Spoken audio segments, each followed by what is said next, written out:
empresas empezaron a considerar que tenían que tener pues mucho más resiliencia, y ahí México obviamente pues tiene una ventaja comparativa bien interesante. Luego la otra fueron los estímulos de Trump y Biden. ¿Se acuerdan? Dieron cheques a diestra y siniestra, 600 hasta $1,200 mensuales. Había mucha gente que no quería trabajar. Eso complica por un lado la oferta laboral y por otro pues mete masa monetaria y se manifiesta en inflación, que eso también es un factor importante.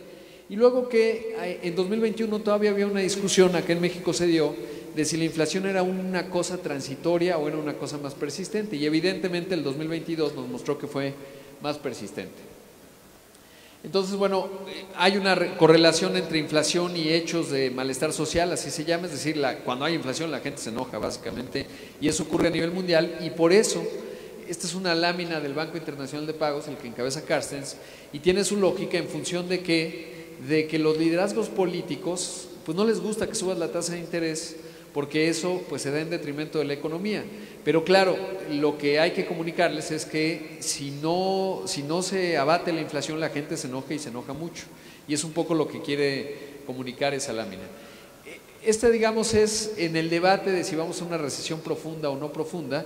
Entonces, el documento, digamos, de investigación más elaborado que he encontrado, que lo publica el Banco Mundial, se titula "Is a Global Recession Imminent?", y hacen un análisis de las 5 recesiones globales de 1970 a la fecha, ¿no? La primera fue en el 73 con el tema de la OPEP, luego vino la de la revolución iraní en el 79, ahí está la de 2008, y el conjunto de datos es la barra gris, y en la línea azul que están viendo ahí son los datos 2022-2023. Entonces todo parecería indicar que vamos a una recesión pues relativamente fuerte, pero hasta ahora, hoy, finales de febrero, lo que estamos viendo es que la economía de Estados Unidos ha sido más resiliente, el invierno no fue tan crudo en Europa y a lo mejor nos salvamos y va a ser un aterrizaje suavecito. Pero bueno, eso es el mundo. ¿Cómo llega a México? Acá está, un poco ya lo mencionaba Mari Carmen, este es el desempeño económico trimestral a tasa anual. Como pueden ver, desde 2018 más o menos empezamos a perder ritmo, ya lo decía Mari Carmen. Hemos sido un país que crece mediocremente desde hace muchas décadas, 2%, pero luego ahora hemos entrado en un escenario de menor crecimiento. Ya al COVID llegamos, ahí se puede ver el primer trimestre de 2020, llegamos con una caída de 1.3%, y ahí todavía los efectos de la pandemia pues no se estaban sintiendo. Había algo que le pegaba a la actividad industrial en México, pero era menor. Entonces, no se puede argumentar que fue por culpa de la pandemia, en realidad ya teníamos una cierta tendencia negativa. Digamos que al COVID México llega pues con una gripa fuerte, porque ya teníamos un dato negativo. Y luego viene el desplome del segundo trimestre, el peor desempeño económico en la historia de México y del mundo. O sea, eso no había ocurrido ni en la Gran Depresión a esa tasa. Y obviamente por la naturaleza de la crisis, lo que les decía, pues vino una recuperación.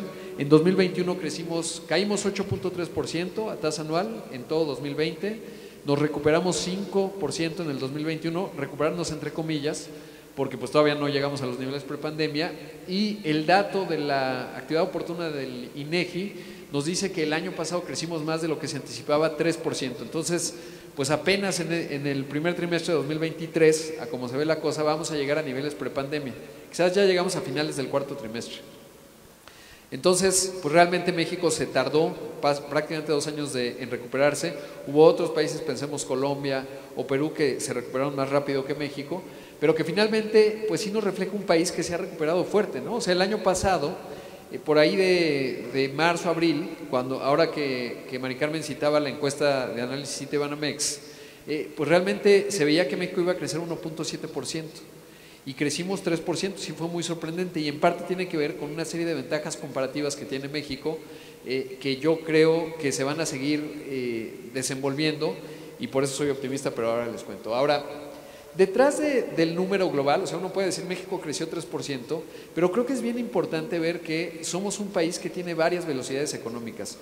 Estas tablas, que las he ido actualizando a lo largo del tiempo, están sobre todo con base en la encuesta ingreso-gasto de los hogares en México, que es pues es el mayor análisis económico que publica el INEGI cada 2 años.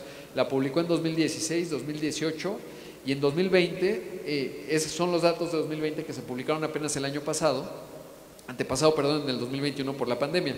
Pero ahí vemos cómo, por ejemplo, Nuevo León, el ingreso por hogar en Nuevo León es 44% por encima de la media nacional. Luego la siguiente tabla, básicamente, obviamente no vamos a ver cada cuadrito, si no aquí me quedo toda la tarde, Pero luego viene el movimiento que ha tenido el ingreso de los hogares en México, la pobreza al cuarto trimestre de 2020, eso ha cambiado un poco, el promedio educativo y el sector informal ya a niveles del cuarto trimestre de 2022, del año pasado. ¿Por qué? Porque no solo tiene que ver con el ingreso presente, sino sobre todo, bueno, la tendencia.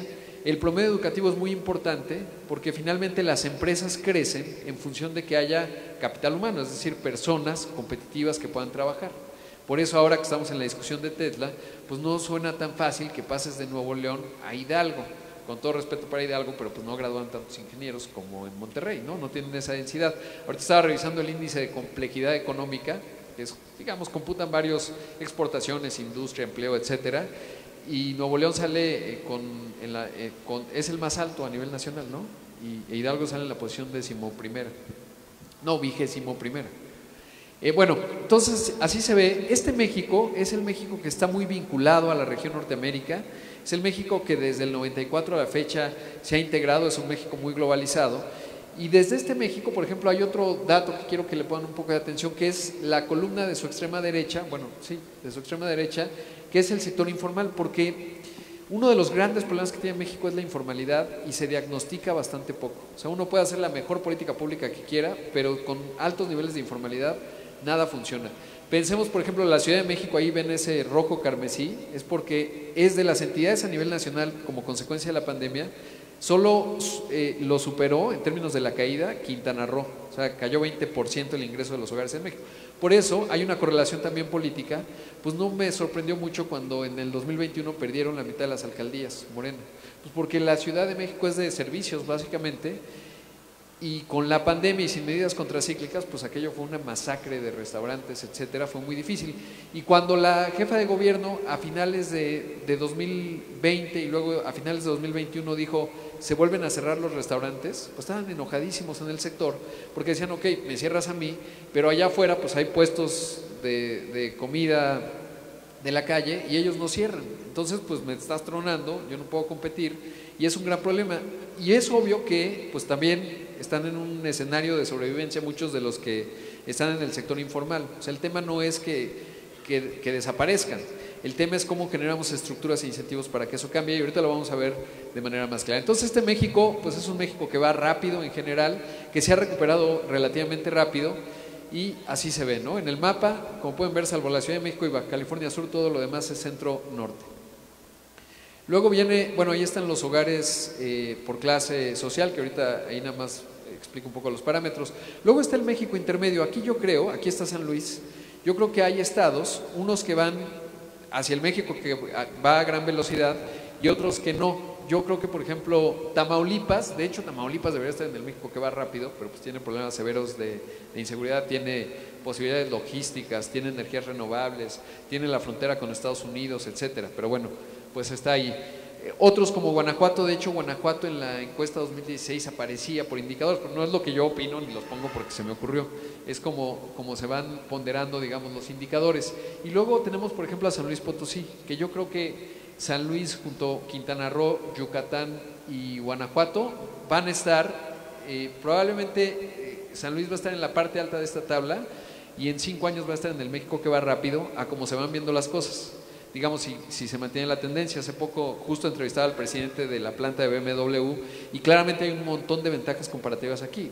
Nadie invierte 800 millones de euros nada más porque se le ocurrió o porque me caen bien los de San Luis. No, es porque evidentemente el Estado ofrece una serie de ventajas que son muy relevantes. Yucatán lo mismo, Yucatán por ejemplo ya tiene inversiones de Amazon, de AB InBev, de la cervecera, lo han hecho bien, han descubierto su vocación turística con más fuerza. Guanajuato la verdad es que más bien se ha frenado un poco por el tema de la inseguridad, que eso es algo que siempre hay que tener muy visible y controlar porque rápidamente te puede sacar de las variables y para ejemplo el caso de Tamaulipas. Pero pueden ver por ejemplo San Luis tiene un sector informal laboral pues igual que la media nacional, 55%. Eso se tiene que resolver o de verdad, digamos, siempre van a estar creciendo por debajo del potencial, igual que le ocurre al resto del país. Y bueno, así se ve este México en el mapa. Les digo, vamos hacia un México que va a ir más rápido. Del sur va a estar Quintana Roo y Yucatán, estoy seguro, en el México que va más rápido, obviamente con San Luis y Guanajuato. Por ejemplo, Michoacán lamentablemente no de repente tiene una tendencia no muy positiva. El Estado de México yo creo que se va a quedar ahí porque es muy grande. Son 17 millones en el Estado de México, es muy complejo, tienen distintas realidades, eso no va a ser fácil. Y así se ve, ¿no? Por ejemplo, en el Estado de México 52% de los hogares están en clase baja. Y luego vemos al México que está rezagado. Este México no ha logrado conectarse al resto del país en términos de la dinámica económica en la región Norteamérica. De hecho hay una correlación, ya no pongo más celdas en las tablas, porque si no pues podríamos poner millones, pero hay una correlación, por ejemplo, entre exportaciones y desarrollo. Estos estados exportan bien poquito, esa es la realidad. Pero además aquí lo más interesante, ven por ejemplo a Chiapas, Guerrero y Oaxaca, que tienen en el caso de Oaxaca 81% de sector informal laboral.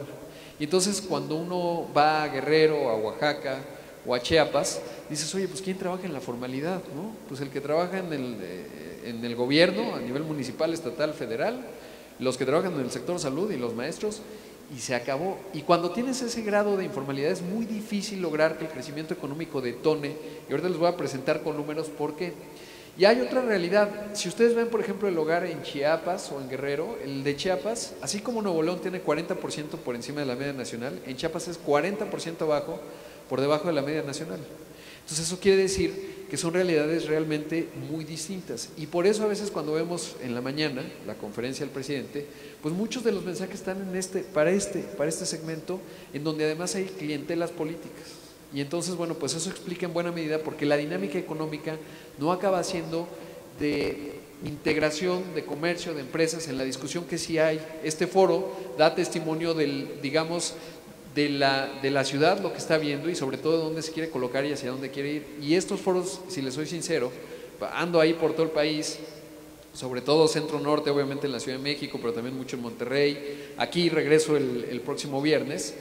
Pues no es casualidad, lo que pasa es que acá la dinámica y la discusión empresarial tiene sentido.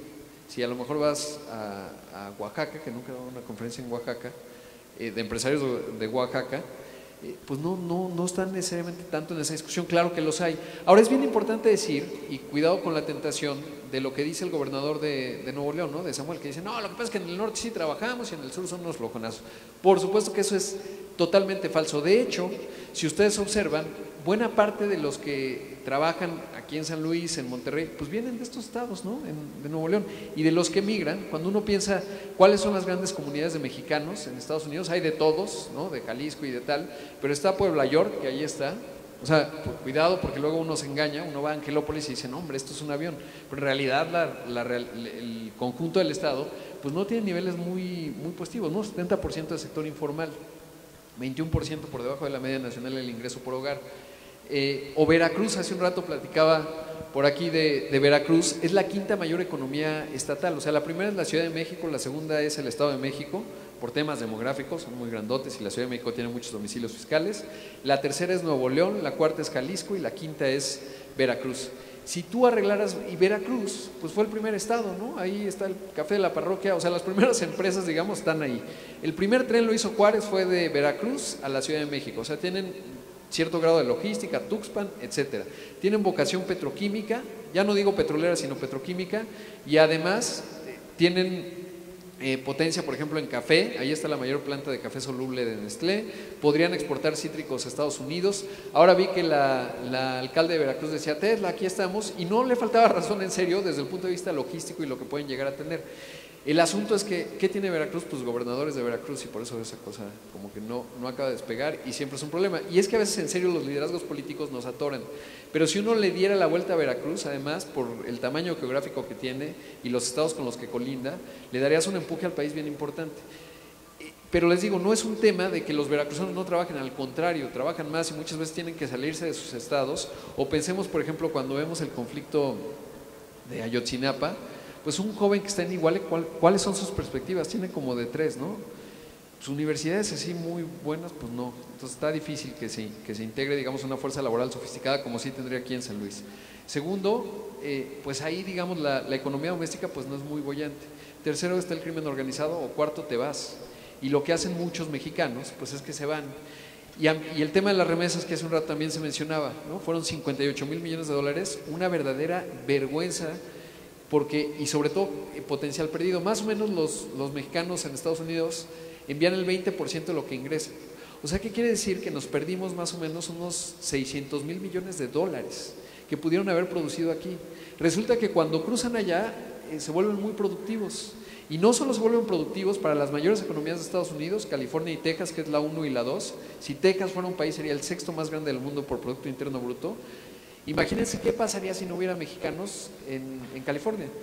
Si hoy el salario mínimo está en $15, sin mexicanos y sin hispanos, digamos, pues estaría como en 30 o 45. ¿Saben la inflación que tendría Estados Unidos sin la comunidad hispana y sin los mexicanos?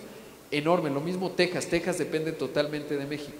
Y son los mexicanos que viven aquí que han encontrado formas de ser productivos y de repente se convierten en una potencia que hasta nos mantienen, lo cual, pues les digo, pena ajena nos debe dar más que presumirse. Obviamente le ayuda a la fortaleza del peso, pero quiere decir entonces que pues lo que tenemos que arreglar está acá en parte. Obviamente el resto del país también tiene que tener la inercia, porque esto es lo que no ha logrado. Por eso tiene cierto sentido. Me tocó ir a la misma reunión que en Mari Carmen con la secretaria Raquel Buenrostro, y este plan de los polígonos del Istmo a mí también es de lo que me genera más entusiasmo. No es nuevo, ya lo tenía en la administración anterior Candiani y antes siempre he estado ahí. Yo creo, digamos que sí, ese es el camino, porque sí necesitamos integrar esta parte de México. De lo contrario, siempre va a estar pues mostrando realidades y expresiones políticas distintas, y sobre todo pues porque además no está bien, ¿no? O sea, no está bien que tengas un hogar que tiene 40% por debajo de la media nacional. No está bien, así no funcionan los países. Y tenemos que armonizarlo más, porque México de verdad tiene una serie de condiciones además y de talento humano que realmente puede mejorar, y así se ve. Ahí están los hogares de clase baja. Imagínense, por ejemplo, Chiapas, que es el ejemplo más extremo. 80% está en clase baja, que es multidimensional, pero aquí el INEGI publica este estudio, y más o menos es del año pasado. El hogar de clase baja, y hay que entender hogar porque tiene varios generadores de ingresos, son 11,000 pesos mensuales, el de clase media 22,000, y el de clase alta no es slim, son 77,000, casi 78,000 pesos mensuales. Ese es México. Si quieren impresionarse, a mí cada que sale el dato lo reviso y me sorprende mucho. Se publica la encuesta de ocupación y empleo del INEGI, y saben, más de 5 salarios mínimos, que son un poco más de 30,000 pesos, solo 1.5% de los mexicanos que trabajan, porque en la encuesta de ocupación y empleo no es de empleo del IMSS, es empleo formal e informal, de ahí sale la informalidad. Y 1.5% gana más de 30,000 pesos mensuales. Es muy impresionante, porque te das cuenta de la estructura del país. Más o menos 64% gana entre 1 y 2 salarios mínimos, ¿no? Entonces, pues es importante, y de ahí también coincido con Mari Carmen.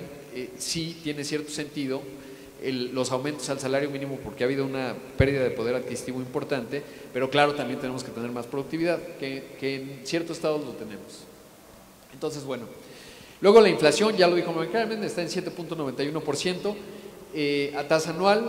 Ha sido más persistente, remontó en enero, eso es una mala noticia, por eso el Banco de México subió al doble.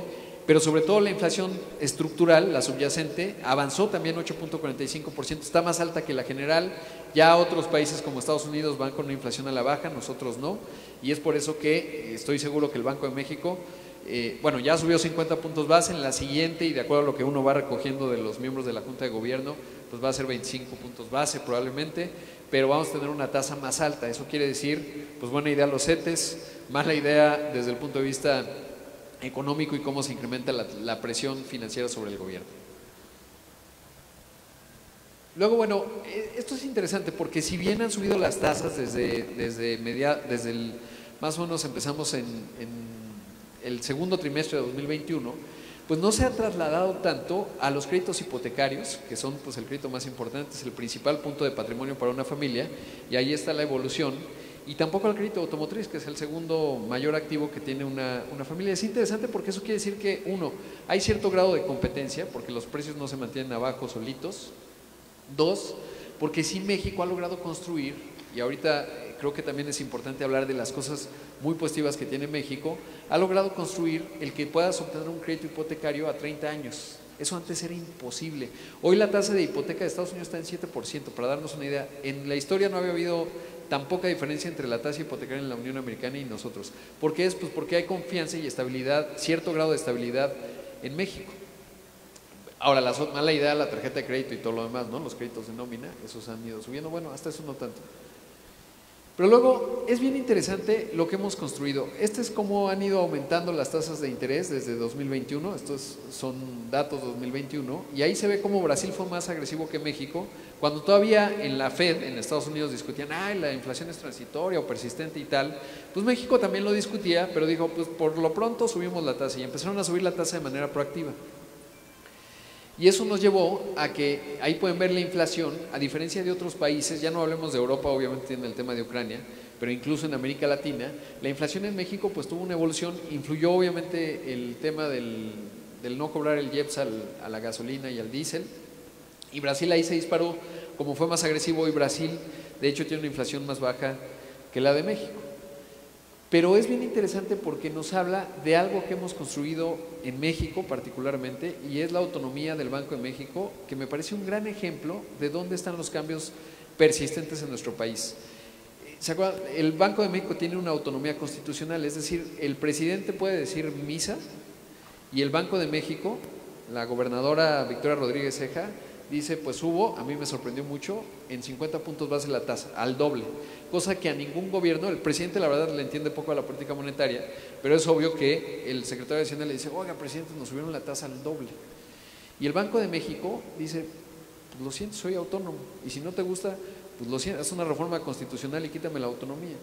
Y eso es lo que ha distinguido a México de muchos otros países que no tienen autonomía en su banca central. De hecho, en Brasil, por ejemplo, ahora que entró Lula, está presionando mucho a su banco central porque ha aumentado las tasas, pero lo que permite que México y la fortaleza del peso no se explica sin el diferencial de tasas del banco Fed, eso es un factor, sin duda, pero sobre todo que cuando alguien invierte en inversión de cartera, se llama en México, no dices, pues a lo mejor mañana despierta de mal humor, y como ocurría en el 94, y decide contenemos el tipo de cambio, lo mantenemos artificialmente y se va a disparar y es un gran desequilibrio. Eso ya no ocurre en México. Ni lo de la Argentina, en donde el presidente, o entonces Cristina Fernández de Kirchner, le decía a su banquero central, che, dame de las reservas para pagar al FMI. Es un desastre. Y el ejemplo contrafactual es justamente Turquía y Argentina, ¿no? Por eso están ahí. Argentina pues tiene una inflación de 100%. Yo me acuerdo, fui a Argentina en 2017 y el tipo de cambio era 18. O sea, tú pagas 18 pesos argentinos, te dan $1, pagas 18 pesos mexicanos, te dan $1. La inflación en ese entonces estaba en 26%, y fui al súper y dije, a ver cómo se siente la inflación de 26%. Ahora ya lo entendí, porque pues ya nuestra inflación también creció un montón. Pero en ese entonces dije, pues sí, se veía vacío el carrito. Bueno, hoy en la Argentina tienen el tipo de cambio, hay $3, el blue y no sé cuál, llega a 300 pesos argentinos por $1. Platicaba con un familiar, un iPhone, imagínense que siempre fue más caro Argentina, pero hoy tú quieres comprar un iPhone en Argentina, 500,000 pesos.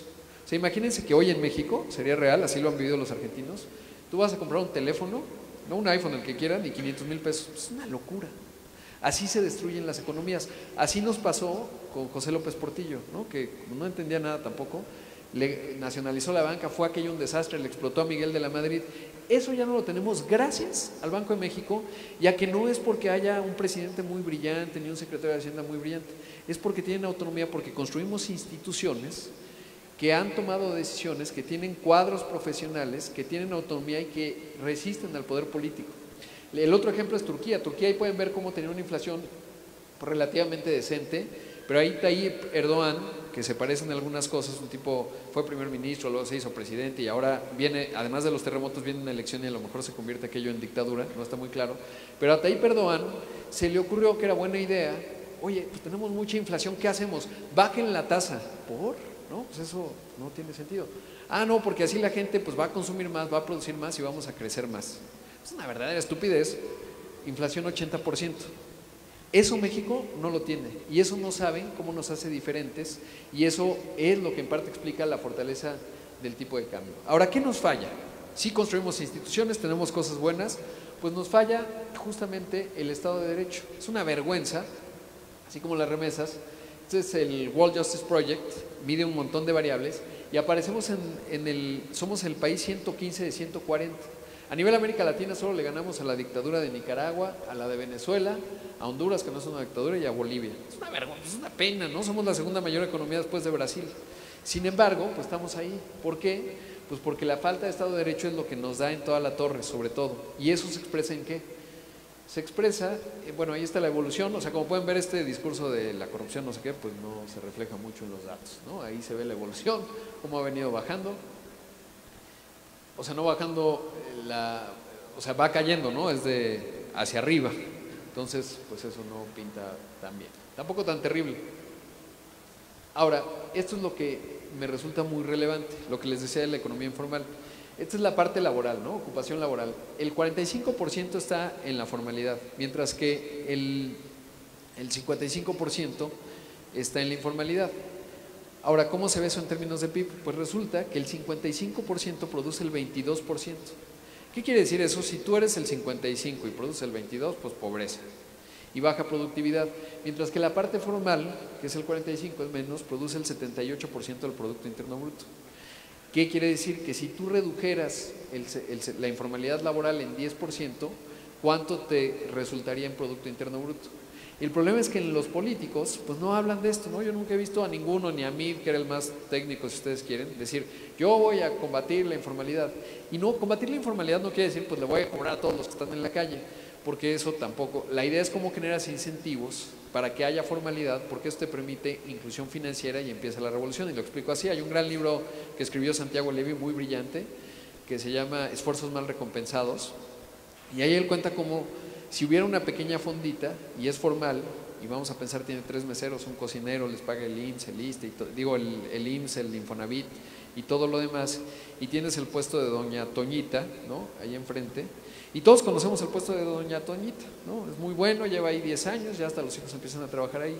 ¿Qué pasa? Viene un escenario de crisis como la de 2020 y pues el restaurante, la fondita, cierra porque no alcanzas, no hubo medidas contracíclicas, no te perdonaron los impuestos, el Infonavit sí, pero el IMSS no, entonces un desastre, probablemente cerraste. Doña Toñita sobrevivió porque ahí pues, la gente tenía que comer, comían ahí con ella, además recortó un hijo y le dijo, bueno, pues luego regresas y tal, y lo logró. Pero ¿qué pasa? Doña Toñita no tiene acceso a crédito, por lo tanto, tampoco capta talento, ¿no? Porque nadie, ningún niño de 6 años dice, sí, yo quiero vender tamales en la calle cuando es chiquito, ¿no? Eso no ocurre. Y ustedes ven la película de McDonald's, que está muy buena, la de Netflix, cuando ahí llega con el tipo que va vendiendo helados y dice, ay, qué buena idea, los hermanos McDonald's, me voy a robar la idea y voy a hacer un emporio.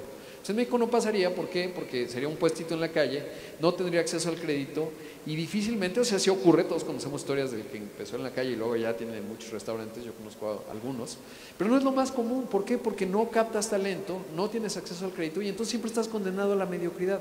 Por eso México no crece más de 2%, porque tenemos una distorsión económica enorme y si no la abordamos y no la resolvemos, no importa si viene Milton Friedman, el economista del neoliberalismo, ¿no? Así el inspirador de Margaret Thatcher y Reagan, y pones a Paul Krugman, Premio Nobel de Economía 2008, que es el economista de izquierda, y conjuntas lo más armoniosamente posible una política económica, y le pones el talento de Gandhi en la política, y lo pones a gobernar un país que tiene una informalidad tan grande, no funciona, salvo que la quieras resolver.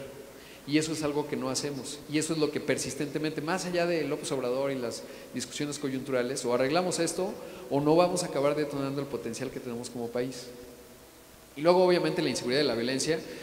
Justamente hace unos meses platicaba con el presidente de Index y la idea, originalmente pues, los había buscado porque estaban abriendo una oficina en Washington. Index es la manufactura de exportación.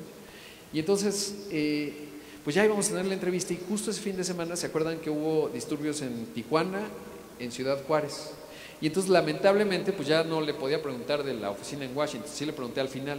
¿Por qué? Porque desafortunadamente una de las industrias más potentes, más generadoras de empleo y clases medias, estaban lidiando con que la gente no llegó ese día a trabajar porque había bloqueos en Tijuana, en Ciudad Juárez. Entonces eso es otro de los grandes obstáculos que tiene México, que tiene que ver nuevamente con qué, con el Estado de Derecho. ¿Cómo se construye el Estado de Derecho? Con instituciones, así como el Banco de México nos da estabilidad, pues así tenemos que construir instituciones que van más allá de los liderazgos políticos, o si no veamos el desastre, digamos, de lo que vimos ayer en el juicio este de García Luna, ¿no? O sea, ni siquiera hay una reflexión, porque no, cada sexenio va cambiando la estrategia de seguridad y por eso pues, somos un desastre. Entonces tenemos que construir instituciones para que se resuelva este asunto. Y obviamente la corrupción. Ahora, ya vimos entonces, pues cómo está el mundo, ¿no? Si vamos a un aterrizaje suave, que tenemos un escenario todavía de alta inflación, en el caso de México ciertamente persistente, que crecimos 3% el año pasado, que eso es bueno, ya estamos llegando casi a niveles prepandemia, pero que tenemos detrás de ello distintas realidades muy diferenciadas.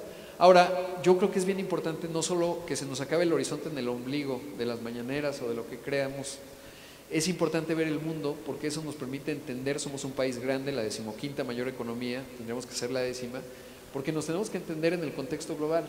Y yo creo que hay 4 fenómenos que hay que tomar en cuenta en el siglo XXI. Uno, el siglo XXI se llama Estados Unidos-China.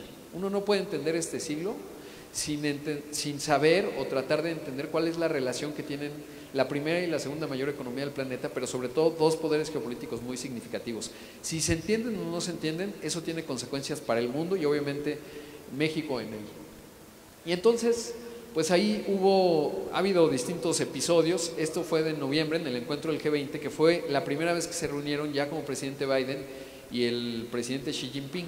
Xi Jinping había pasado ya por la ratificación, rompió muchos paradigmas en el Congreso del Partido Comunista en octubre. Entonces era hora de definiciones.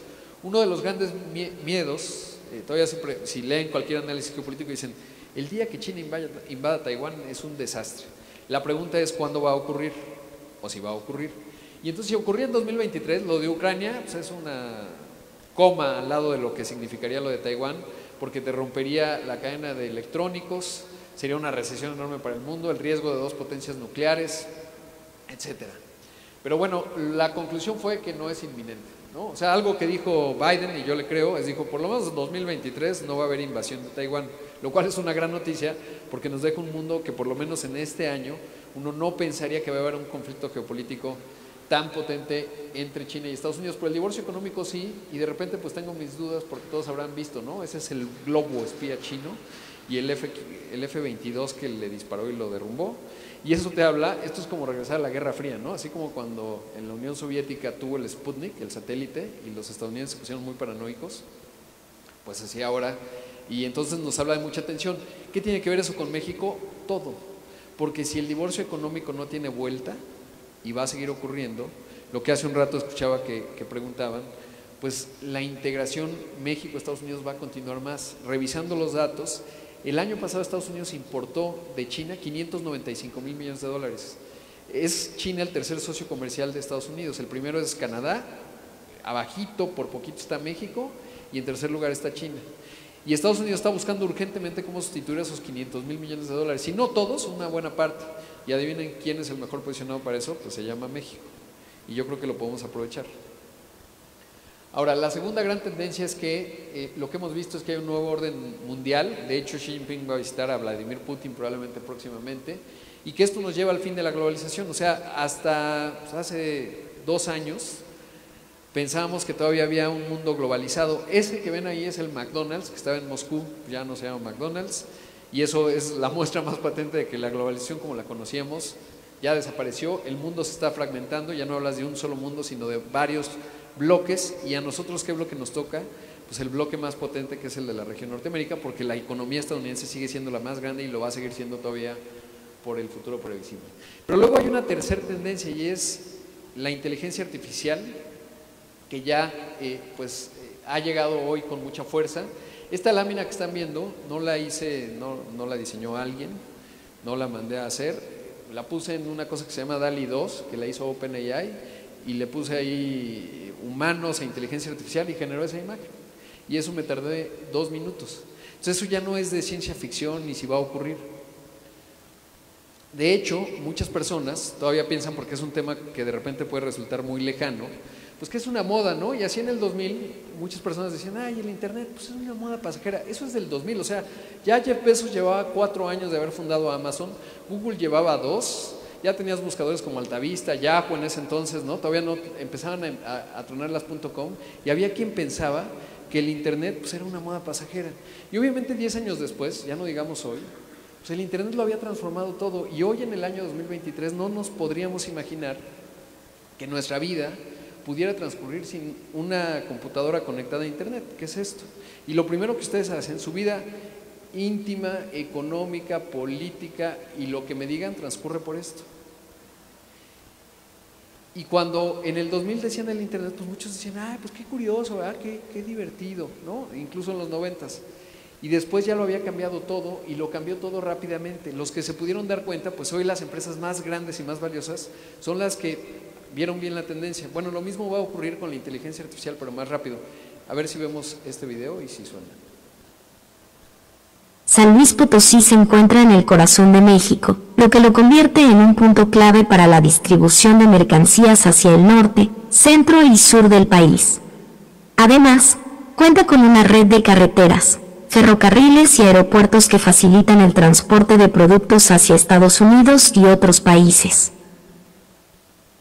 El estado cuenta con una amplia variedad de sectores económicos, como la industria automotriz, alimentaria, textil, de la construcción, turismo y servicios, entre otros. Esto hace que la economía de San Luis Potosí sea resistente a las fluctuaciones en un solo sector. En resumen, el estado de San Luis Potosí cuenta con una economía diversa y en crecimiento, una ubicación estratégica, una mano de obra altamente capacitada, importantes recursos naturales y una serie de incentivos para la inversión. Es momento de que abrace las nuevas tecnologías. Una cosa más, háganle caso a Rodrigo Pacheco. Súper sabia la inteligencia artificial. La verdad es que todo esto que ven, desde las... Bueno, obviamente el texto que escucharon, o sea, el discurso, es ChatGPT y le puse, hazme un discurso de las ventajas económicas de San Luis Potosí. La lámina, o sea, lo que ven no son fotografías, son DALL-E 2, que le puse, haz una planta en San Luis Potosí, haz San Luis Potosí, género, o sea, son imágenes que no son fotografías, las creó la inteligencia artificial de OpenAI. La otra se llama sinestesia, ¿no? Que son estos cuates animados. Hay un 5% que le puse yo, que es la parte sabia del mensaje, por eso los humanos seguimos siendo útiles, ¿no? Que es que hay que entender. Pero ya no es ciencia ficción, esto ya empezó a ocurrir. Lo más impresionante es que es un tema que sigo desde hace tiempo, hace 2 meses, en diciembre, el 30 de noviembre apenas lanzaron el ChatGPT y apenas en septiembre lanzaron el tema de las imágenes. Y esta empresa que hace las animaciones ya veía que había un noticiero del dictador Maduro que la está usando, pero eso no existía. Esto está cambiando a una velocidad rápida y así como les decía que en el 2000 todavía había quien dudaba en el internet, la inteligencia artificial va a ser todavía mucho más rápido. O sea, probablemente hacia el tercer trimestre de este año, ya estamos viendo los despliegues con Bing en Microsoft, vamos a ver cómo esto se va a desplegar y lo vamos a empezar a usar todos de manera más cotidiana. Y más nos vale, así como en el 2000, el que se dio cuenta que esto ya venía y aprendió a utilizarlo y hoy esa persona tiene una ventaja comparativa y tuvo una posición distinta de competitividad, pues lo tenemos que ver. Y eso no quiere decir que nos hagamos ingenieros en inteligencia artificial, sino que entendamos, uno, las herramientas, dos, que entendamos que la discusión en esta tecnología son datos. Es decir, ¿dónde están mis datos? ¿Cómo los tengo estructurados? ¿En qué base de datos? ¿Y qué preguntas les haría a mis datos? Por ejemplo, ustedes tienen una empresa, o si ustedes tienen, hay quien ya lo usa casi como terapeuta, ¿no? Es decir, yo le doy toda mi data de lo que he escrito y le puedo hacer preguntas acerca de cómo vería yo y va a correlacionar la data que ya tiene mía, ¿no? Hay quien dice, eso lo he visto apenas como planteamiento, pero seguramente va a ocurrir. Si tú le das todo el insumo, por ejemplo, de George Washington, que para los Estados Unidos es una figura paradigmática, tiene escritos, lo metes ahí y le dices, ¿qué haría George Washington en esta coyuntura? Y te daría consejos personales. Es muy impresionante, lo va a cambiar todo muy rápido y más nos vale, no que nos volvamos ingenieros, les digo, y nos pongamos a programar, porque además ya programa, lo hace bien relativamente, el ChatGPT y los que vengan ahí, Google trae el suyo, etcétera, sino más bien que entendamos que esto ya ocurrió. Y más que miedo, porque la primera reacción es de miedo de se va a poner complicado, sí va a ser muy confuso, pero pues aprendámoslo a usar, porque de otra forma lo vamos a usar o alguien lo va a usar sobre nosotros y vamos a acabar siendo víctima de ello, así como en su momento el internet, pues era algo que alguien decía, no, a mí el internet pues no me importa. O yo creo que en México, por el grado de informalidad, el comercio electrónico nunca va a tener tanto éxito. Pues ¿qué creen? Que sí, todavía no a los niveles que deberíamos, pero ahí va. Esto va a avanzar mucho más rápido, entonces es importante.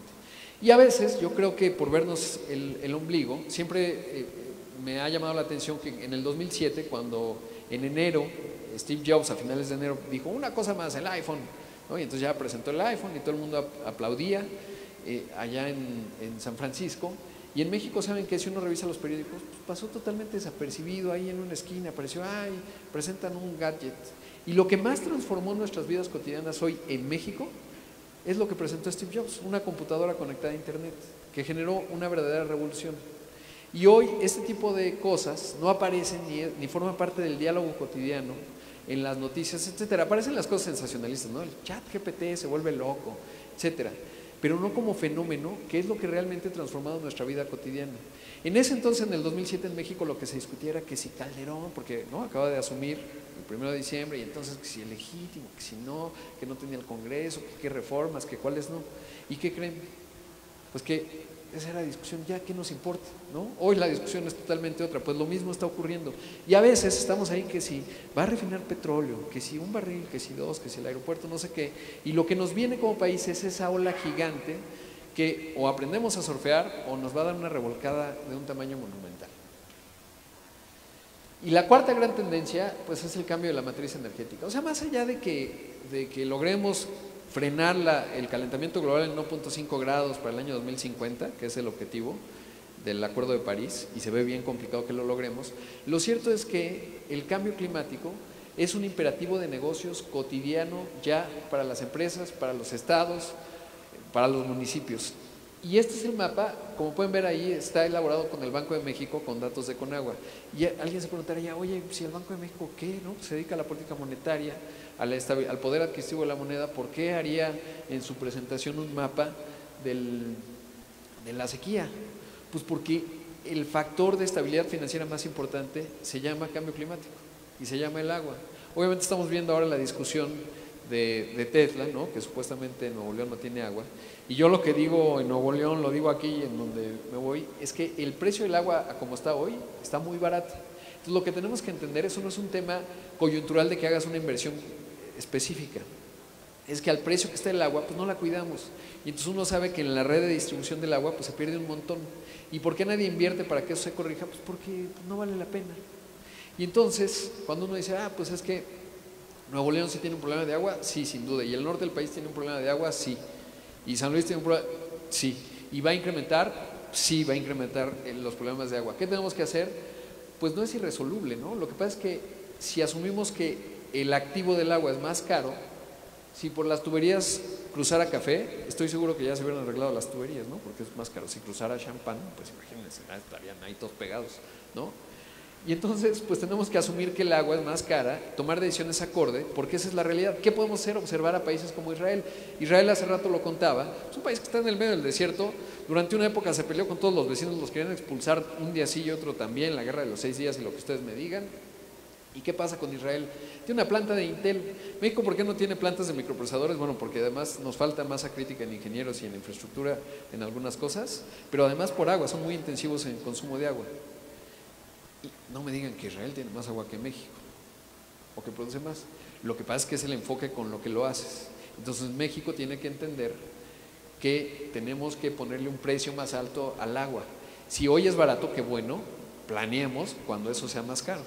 Y entonces eso nos va a permitir llegar distinto al futuro. Este es un mapa del panel intergubernamental del cambio climático de la ONU. Por primera vez, hace 2 años dividieron al mundo en regiones y lo que nos toca a México son 2 regiones, Centroamérica Norte y Centroamérica Sur. La Centroamérica Norte, como pueden ver, que es como por ahí de la Ciudad de México hacia arriba, sequías. O sea, eso no es si va a ocurrir, es la tendencia de las siguientes décadas. Está calculado, si bien nos va. Y en el sur, inundaciones, entonces es medio complicado. Entonces tenemos que darnos cuenta que esto no es coyuntural ni es una discusión del gobernador Samuel o del presidente. Es un tema que como país tenemos que abordar y si no en lo individual ponerle más valor al activo del agua en la toma de decisiones para entender hacia dónde se va a mover. Y si hoy es barata, aprovechemos justamente ello, porque en el futuro en el mundo va a ser más cara. Ya casi me voy a acelerar un poco, si no además me va a caer el avión. Me parece muy importante también el misterio de innovar, porque a veces pues lo simple es decir, pues hay que invertir en investigación y desarrollo, ¿no? Y ahí ven esa tabla que es Nokia, en su lado izquierdo es 2001, termina en 2011. Y como pueden ver, por ejemplo, en 2006, Nokia invertía el doble en investigación y desarrollo que Google y Apple, 2 empresas.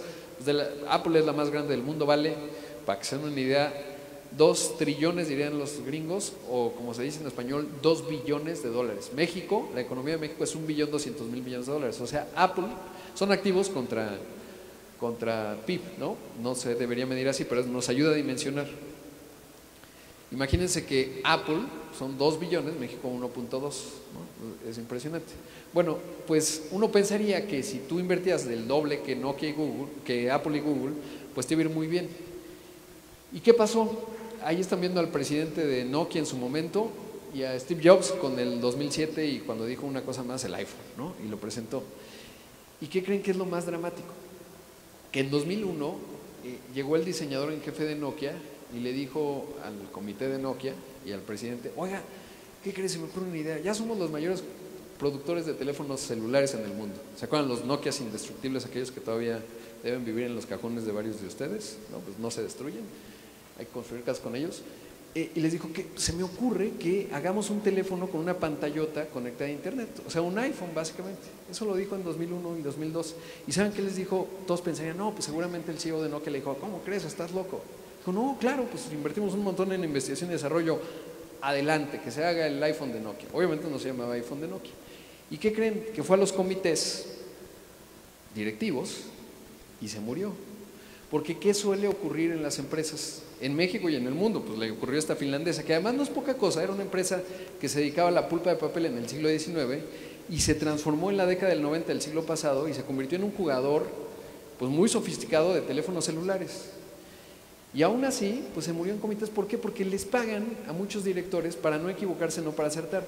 Porque después en 2003, 4, 5, 6, 7, 8, 9 y 10, a los ejecutivos de Nokia les pagaron sus bonos, pues vendían un montón de teléfonos celulares.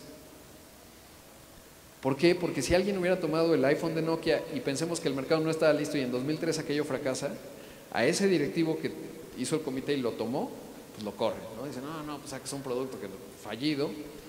¿Y qué pasó? Pues que Apple sí lo hizo, porque el paradigma de riesgos de un fundador es distinto.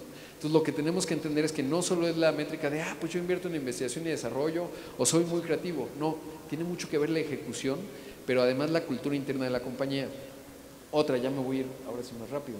Pues alguien podría pensar: Amazon, una de las empresas también más grandes del mundo, Jeff Bezos, que es formidable. Amazon no solo es de comercio electrónico la más grande del mundo, la segunda más importante en México después de Mercado Libre, sino que además hizo AWS, Amazon Web Services, que cuando uno piensa en inteligencia artificial, uno no puede dejar de pensar en Amazon. O sea, ¿qué tendría que hacer una empresa de comercio electrónico en eso? Pues soporte digital, ¿no? Que la CIA tiene sus datos almacenados en la nube de Amazon.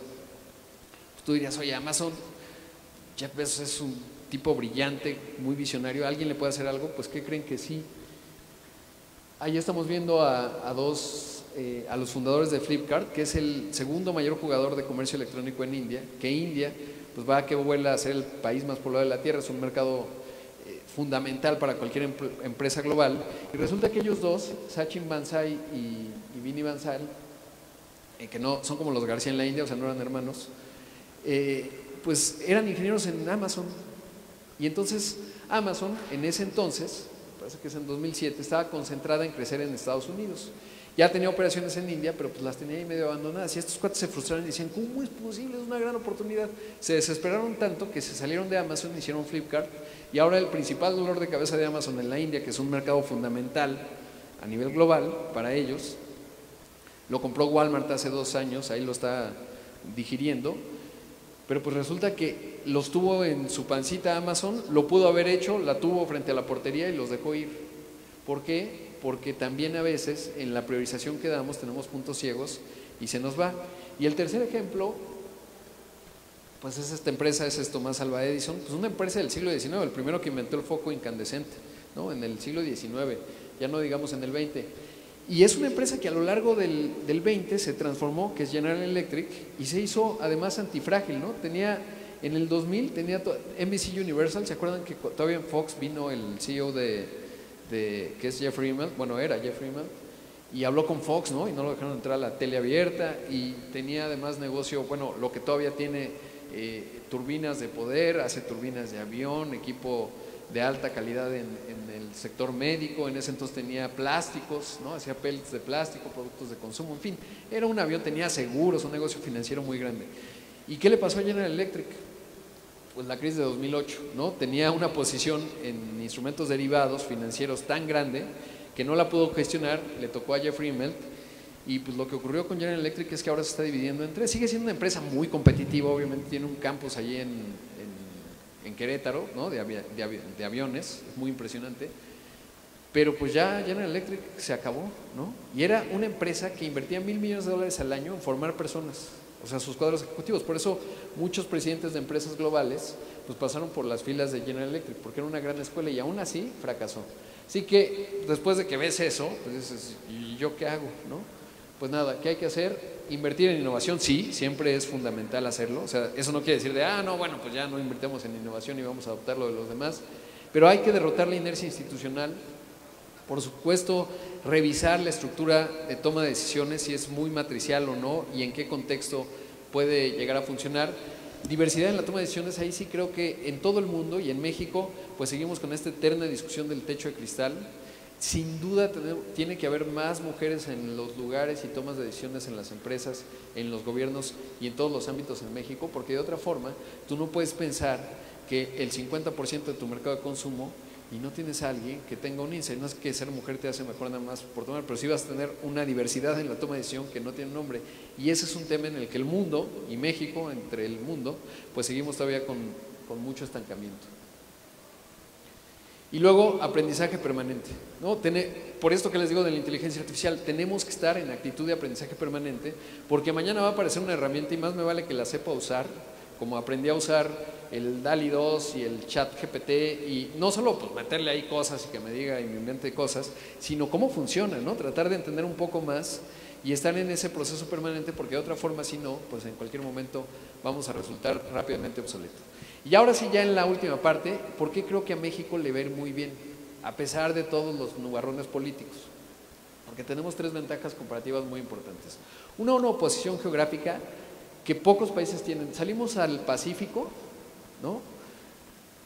O sea, tenemos que ver con la cuenca de Asia, que es de mucho crecimiento, con el Atlántico vía el Golfo de México, tenemos la frontera con la mayor economía del planeta, y además hablamos español, y cuando, por ejemplo, se producen contenidos en México, si ustedes han viajado a Sudamérica, pues te van a decir dos cosas en Sudamérica, así la gente dice, o el Chavo o Juan Gabriel.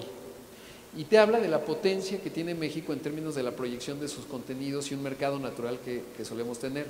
Dos, tenemos un gran tamaño de mercado, y ahorita lo voy a explicar con más detenimiento, y un gran momento demográfico. Y esta es la oportunidad del nearshoring, ¿no? El famoso nearshoring o reconfiguración de las cadenas de suministro. Es un análisis que hace Morgan Stanley y establece tres escenarios.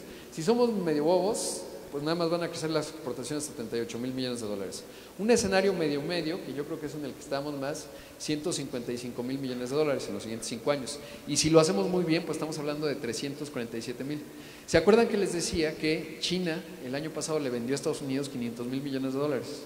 Pues en buena parte hay una serie de sustituciones, por ejemplo en electrónicos, en donde México puede jugar un papel fundamental, y es algo que está esperando pasar. Lo que hablábamos de los salarios, ¿no? En China ya subieron más, México se mantiene.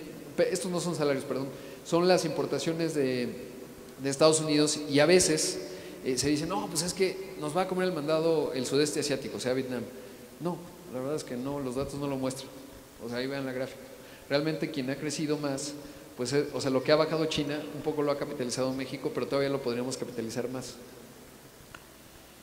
Y además graduamos 100,000 ingenieros cada año, eso es muy impresionante. Tenemos, a diferencia, hace rato lo comentaba, ¿no? Cuando México tuvo otra gran oportunidad y entró en vigor el Telecan, pues México no tenía industria automotriz, ni teníamos las instituciones educativas que tenemos hoy, ni la masa crítica que tenemos hoy, ni la sofisticación que tenemos hoy. Entonces, a diferencia entonces, yo me acuerdo, estaba más chico en el 94, todavía, digamos, veía la discusión, pero sí me acuerdo que había una queja permanente de, no, los gringos nos van a arrasar, vamos a desaparecer. ¿Y qué creen? Que nos convertimos en el cuarto mayor exportador de vehículos, de autos. Hoy no puedes pensar, por eso Tesla quiere venir, tú no puedes pensar en ser una empresa global automotriz si no tienes una presencia en México. ¿Por qué? Porque tenemos un montón de sofisticación, no gratuita y no nada más como diferenciador salarios. Es lo que les digo, lo de la manufactura. Bueno, ahí está, esa sí es la ventaja en salarios. China ya digamos, nos superó, pero esta es la que más me interesa, ¿no? Pero sí, tener salarios bajos pues no es la mejor idea como estrategia de diferenciador. Pero esta pasa desapercibida. Estos son datos de Barclays, que toma a su vez a la OCDE, y resulta, estos son ingenieros, y estos son la OCDE, que son los países, la Organización de Cooperación y Desarrollo Económicos, ¿no? Y ahí están países, bueno, ya está Colombia y Chile, entonces ya no es el club de los países ricos, pero sí están los países ricos. ¿Y qué creen? Que México gradúa más ingenieros que el promedio de la OCDE en esas áreas, ¿no? Entonces la verdad es que tenemos una serie de ventajas. ¿Por qué? ¿Por qué Tesla? Vuelvo al escenario de Tesla porque está muy en la discusión pública. ¿Por qué quiere venir? Pues porque en Texas, ya tiene una planta en Texas, una Gigafactory. Pues imagínense si aquí en el norte de repente tienes alta rotación de personal y no encuentras gente, por ejemplo, para la manufactura, ¿cómo creen que esté en Estados Unidos? Pues no hay. ¿Dónde sí hay talento educado? Pues en México. Y eso no depende de López Obrador, eso es algo que hemos venido construyendo desde hace tiempo. Y ahora les voy a presentar al embajador de México. A él sí le deberíamos dar el águila azteca y no al dictadorzuelo de Cuba. Y van a ver por qué. Miren, este es Larry Fink. Les voy a contar quién es Larry Fink. Larry Fink es el presidente de BlackRock. BlackRock es el mayor fondo de inversión fiduciaria en el mundo. ¿Cuántos activos administra BlackRock? Así como les decía que Apple vale 2 trillones o 2 billones de dólares, BlackRock administra 10 billones de dólares, o sea, administra 8 Méxicos. O sea, el señor Larry Fink, cuando le habla, le dicen, señor Macron por la línea 3, ay no, díganle que no estoy. Xi Jinping por la 2, bueno, sí, está bien. Xi, ¿cómo estás? ¿No? Es el tipo realmente poderoso por la cantidad de activos que gesta. Estaba en Davos, Larry Fink, estos de hace 3 semanas, en un panel en donde no había un mexicano, porque habrán visto que el único que fue a Davos de México, pues fue, desde el punto de vista político, fue Samuel García, el gobernador de Monterrey, de Nuevo León, perdón. De México no fue nadie, probablemente se paraba Marcelo Ebrard por ahí, y pues es como hacer lo peor que puedes hacer, ¿no? Desde el punto de vista de buscar una candidatura. O sea, bueno, de la 4 no había nadie, ni nadie de México. O sea, y estaba en un panel, ahí estaba la secretaria general de la Organización Mundial del Comercio, y era un panel hablando del mundo, el tema no era México.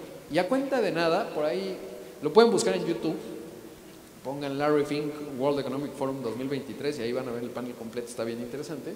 Pero por ahí del minuto 40, a cuenta de nada, Larry Fink dijo lo siguiente. You know, Mexico's advantage is it has lower wages than China. It has an educated workforce. It has a pro-business engagement at the moment. You can transport goods via train into the United States. And so all those elements, it's not just friendshoring, it is just the dynamism of trade, and I think this is going to occur more and more. Ya el águila azteca básicamente, ¿no? Porque lo que habla es de las ventajas comparativas. Me llamó la atención que dice pro business, ¿no? Ahí dice por el momento. Eso es interesante. El tipo, ya ven, cada cierto tiempo ahí tiene una llamada con López Obrador, porque de verdad es un tipo muy pesado, ¿no? O sea, es un factor real. Cuando cualquiera necesita capital, es él. Y pues tiene una relación, y podríamos aquí discutir cuáles partes sí y cuáles partes no, pero lo cierto es que México, cuando uno ve la reunión trilateral Biden-Trudeau, López Obrador, pues descubres un personaje mucho más pragmático. Y una parte que me dejó muy claro el grado de pragmatismo económico de esta administración, que en unas cosas parece, ayer decía de broma, un día va a bajar Thatcher, ¿no? Y le va a decir López Obrador, te doy mi legado ultra neoliberal. Porque cuando fue la pandemia, ¿qué hubiera dicho Margaret Thatcher? Pues el que sabe nadar, que nade. Y yo me acuerdo que en el 2020, cuando empezaba la pandemia, y le decían, presidente, por favor, medidas contracíclicas para las empresas. Y el CCE, me acuerdo entonces, Carlos Salazar le decía, de verdad, no es para los grandes, pues a los grandes ya los estaba cobrando un montón, es para las pequeñas, pues se murieron 1 millón de pymes en la crisis.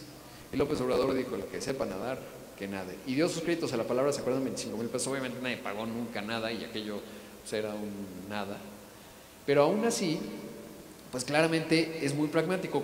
¿Se acuerdan cuando Trump dijo, o México se convierte en el muro y frena a los centroamericanos o arancel progresivo cada mes? ¿Y qué hizo México? Se hizo el muro, básicamente, 28,000. Lo presume Trump cada que puede, dice, el presidente de México nos puso 28,000 miembros de la Guardia Nacional para frenar a los centroamericanos. Como si no tuviéramos problemas de seguridad, priorizamos eso. Y habla del grado de pragmatismo y también de la capacidad política que tiene, porque eso lo hubiera hecho cualquier otra figura política. O sea, imagínense un mundo contrafactual y que hubiera sido Mido Anaya, y hace eso, bueno, lo queman vivo, o sea, hubiera sido el vendió a la patria, esto es un desastre. Él no. Entonces es un tipo sorprendentemente pragmático en algunas cosas. Yo creo que a Larry Fink le faltó algo, y es el consumo. O sea, nadie ve a México, o de repente en la ecuación global no nos vemos como el gran potencial que tenemos y que ya somos. Y es el momento demográfico. Ahorita la edad promedio en México es de 29 años. ¿Y saben cuál es la edad promedio de que se casa un mexicano? Ahí está, esa es la gráfica. 33 años. ¿Qué viene cuando tienes edad promedio de 29 años como país? Pues que te casas. ¿Y qué pasa cuando te casas en cualquiera de sus formatos ahora en estos tiempos? Pues te compras un crédito hipotecario y luego un coche si puedes. Y es el mayor momento de consumo de una sociedad, es justamente este. Lo que vienen son 10 años de mucho consumo. Si uno observa a Japón, por ejemplo, pues la edad promedio de Japón anda por ahí de los 45, es una sociedad envejecida. China, ni les cuento. México estamos en el mejor momento de consumo. Son hombres y mujeres, ¿no? En promedio salen 31, de hecho. Y ya por último, ahora sí, ¿y por qué soy optimista de México? No porque diga, ay, México, no, quiero mucho a México porque soy mexicano y nos ven muy bien.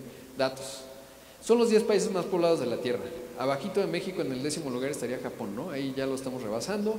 India está en el 2º lugar, ya para marzo lo voy a tener que actualizar porque de acuerdo a la ONU va a ser más poblado que China, ¿no? 1.400 millones. Luego está Estados Unidos, India, Pakistán, Nigeria, Brasil, Bangladesh. ¿Qué es eso? Pues consumo, ¿no? O sea, tienes humanos, consumen, te despiertas, desayunas, comes si puedes, etc. Pero ahora, ¿cómo se ve el mapa cuando cruzas PIB per cápita con tamaño demográfico? Pues resulta que tenemos como principal socio comercial y vecino a un país que tiene un PIB per cápita de $76,000 y que es el tercer país más poblado de la Tierra, que a veces se nos pierde, 338 millones de habitantes, que es Estados Unidos. Obviamente lo que pasa es que cuando lo comparas con China o India, pues es una coma, pero desde el punto de vista de consumo, por eso es la economía más grande. Tiene Estados Unidos una edad promedio de 38 años, pero se beneficia. Estados Unidos, ¿por qué no está tan preocupado por el tema demográfico que sí le preocupa? Pues porque tiene un montón de migración y entonces abren la llave y se van renovando. Y nosotros vamos a ser, pues en los siguientes 3 años, si no es que antes, yo casi estoy seguro que en este año a lo mejor vamos a ser el principal socio comercial de Estados Unidos. Compramos un montón de allá, nos compran un montón de allá, es una relación simbiótica. De hecho, hay un México en Estados Unidos.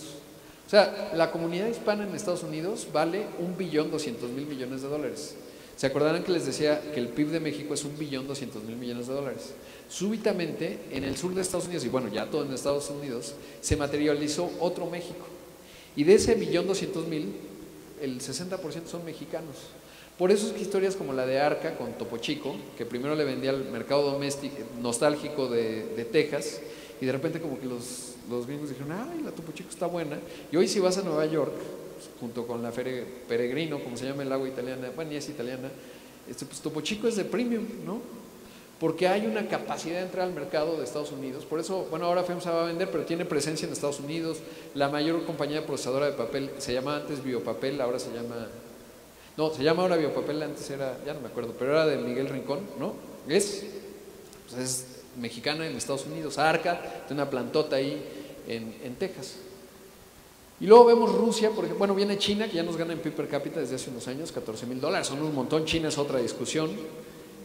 Rusia tiene una edad promedio de 42 años. O sea, Rusia es un país de 140 millones de habitantes, como podemos ver, $12,000 promedio, pero además los jóvenes que le quedaban, pues ya se quieren ir porque no quieres ir a pelear a Ucrania, ¿no? Porque ya ven que hicieron los que tienen más dinero, la verdad es que no tanto, pero pues la verdad es que Rusia no forma parte del futuro. Es un país grandototote desde el punto de vista territorial, 17 millones de kilómetros cuadrados, pero es un país envejecido.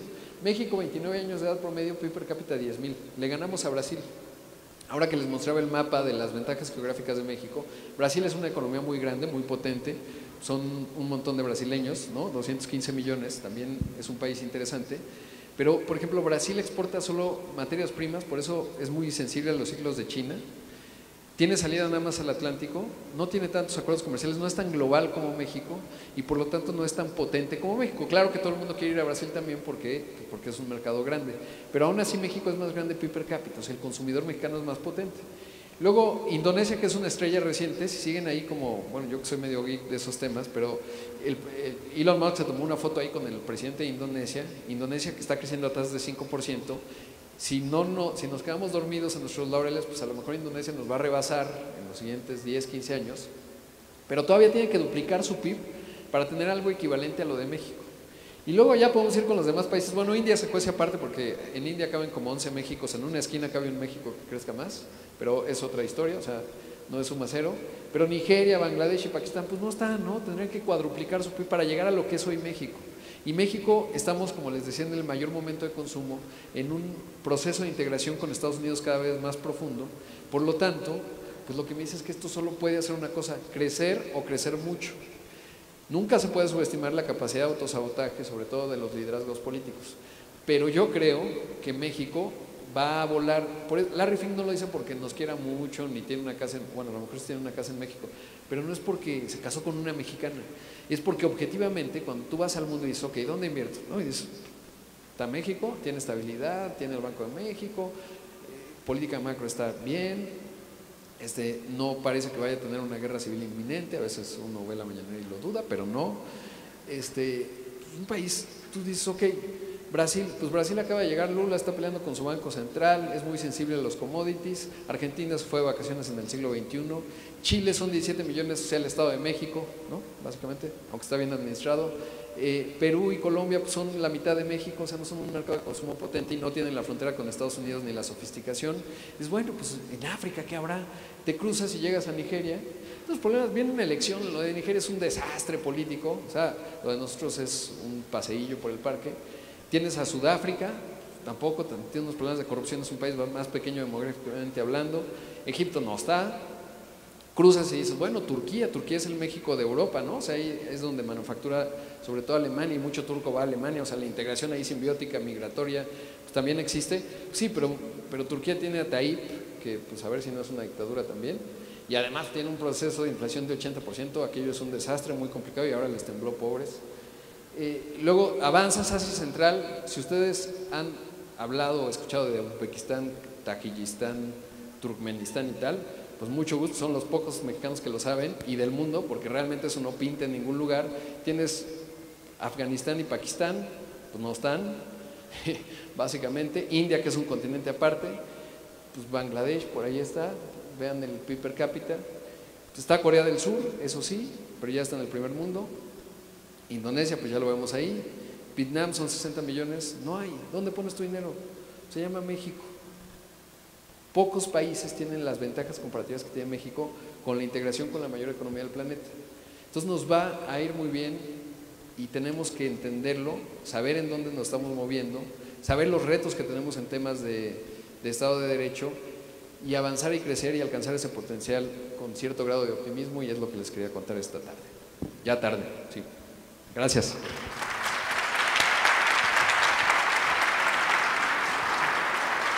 Queremos agradecerle a Rodrigo su presencia en esta Feria de Proveeduría en San Luis Potosí. Como él comentó, desafortunadamente por el tiempo tiene que tomar un vuelo y ya no tendríamos oportunidad de preguntas, pero infinitamente gracias de parte del Ayuntamiento de San Luis Potosí. Entregamos este agradecimiento a Rodrigo Pacheco García por la impartición de su conferencia Panorama Económico de México frente al 2023 en el marco de esta feria, y lo firma nuestro alcalde, el maestro Enrique Francisco Galindo Ceballos. Muchas gracias, Rodrigo. Muchas gracias, un gusto estar con ustedes. Gracias.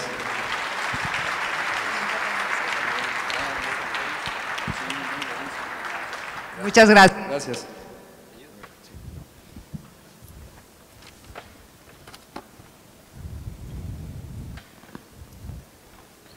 Bueno, vamos a dar continuidad con las conferencias. Esta tarde también nos acompaña una de las mujeres más destacadas de la industria automotriz. Es una empresaria apasionada de los autos y de las nuevas tecnologías. Define haber llegado al mundo automotriz como la mejor aventura de su vida. Enfocada en la transformación digital de la industria automotriz, ha logrado desarrollar negocios innovadores que le han llevado a ser considerada por distintos medios e instituciones como líder de la industria automotriz en México y en Latinoamérica. Tras el lanzamiento del CarFast, el primer dealer digital de autos, Nazaret se encarriló en una carrera dentro del mundo automotriz que la llevará a dirigir SACUA, la primer marca mexicana de autos eléctricos. Asimismo, escribe su propio blog, uno de los más influyentes del sector, desde donde publican las últimas tendencias en movilidad y electromovilidad.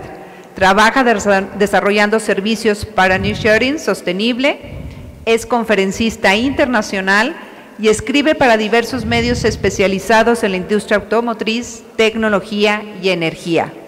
Promueve la inclusión y el empoderamiento de las mujeres en la industria automotriz. Esta tarde nos honra con su presencia Nazaret Black, quien nos presenta la conferencia Tendencias Tecnológicas y Oportunidades para la Industria Automotriz Potosina. Bienvenida, Nazaret. Gracias, qué amable. Buenas tardes. Yo hablo muy fuerte, me dicen si se escucha mucho. Me da muchísimo gusto estar con ustedes hoy, me siento muy honrada de haber recibido esta invitación. La verdad es que San Luis es un estado que me gusta mucho y que ya tengo grandes amigos aquí en la zona.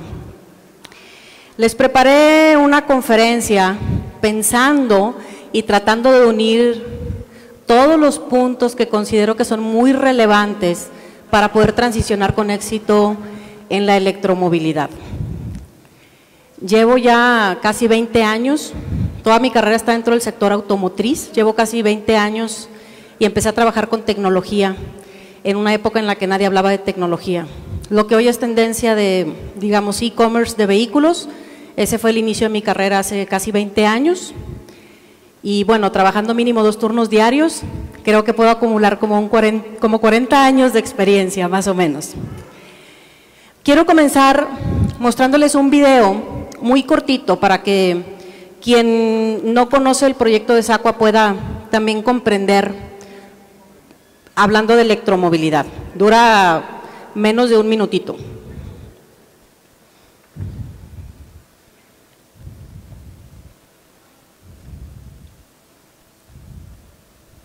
Conoce SACUA, la primera marca mexicana de autos eléctricos. Su nombre proviene del náhuatl, del que fuera el ave favorita del emperador Moctezuma. Fundada en 2017, inauguró su planta de ensamblaje en Puebla a mediados del año 2018. Los autos están diseñados para ser urbanos, funcionales y estéticos, a través de una línea de ensamblaje artesanal compuesta únicamente por mujeres. SACUA es una marca orgullosamente poblana que trabaja para acelerar la transición de México hacia el uso de energías amigables con el ambiente, procurando siempre el bienestar energético de Puebla. ¿Conoces? ¿Qué pueden esperar hoy? ¿Qué les preparé? Les preparé 5 puntos. Digo, la verdad es que hablando de transiciones hay tanta información y nos podríamos quedar hablando días enteros y no acabamos. Quiero intentar ser muy telegráfica. Entonces, yo siempre comienzo, si uno va a hablar de oportunidades, yo siempre creo que las oportunidades, para hablar de oportunidades, que eso es beneficios para el futuro, uno tiene que partir desde donde está y considerando de dónde viene. Entonces siempre me gusta hablar de contexto primero, dónde estamos y luego ya hablarles un poco de tendencias tecnológicas dentro del sector, luego electromovilidad, oportunidades y un pensamiento final. Hemos estado en estos años en un momento de incertidumbre extraordinario. ¿Por qué? Porque estamos al mismo tiempo hablando de 4 transiciones que tenemos que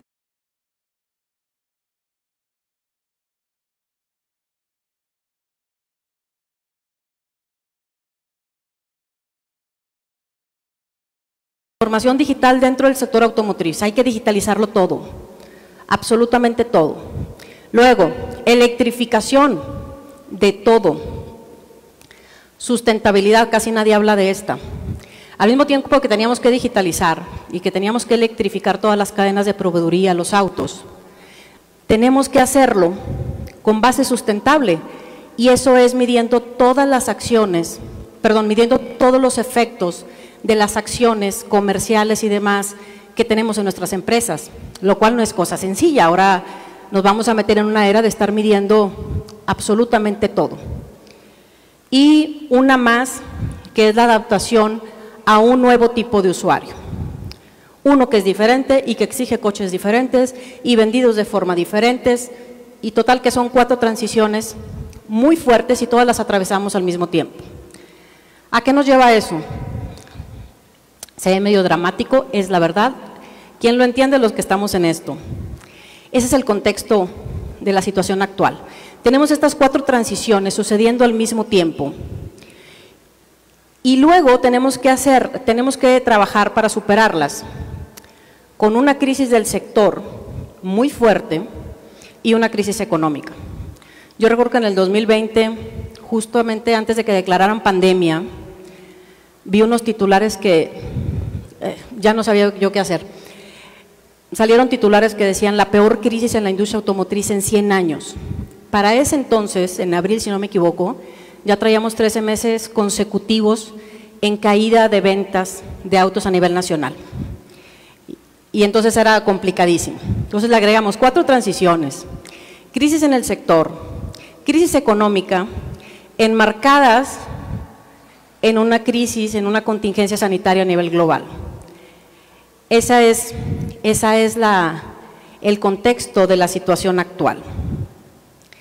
Y como dije, todo esto representa un mix de retos en la industria que nunca habíamos enfrentado, y aparte todos al mismo tiempo.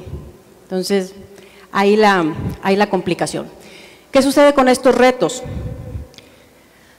Que al enfrentarlos todos en la misma línea de tiempo nos generan una presión sin precedentes. Nunca lo habíamos, la verdad a mí no me había tocado ninguna transición y me tocaron todas al mismo tiempo. Entonces, ¿qué tenemos que hacer? Tenemos que buscar generar soluciones integrales para poder superar todos estos retos de forma simultánea y salvar el asunto de la mejor forma posible.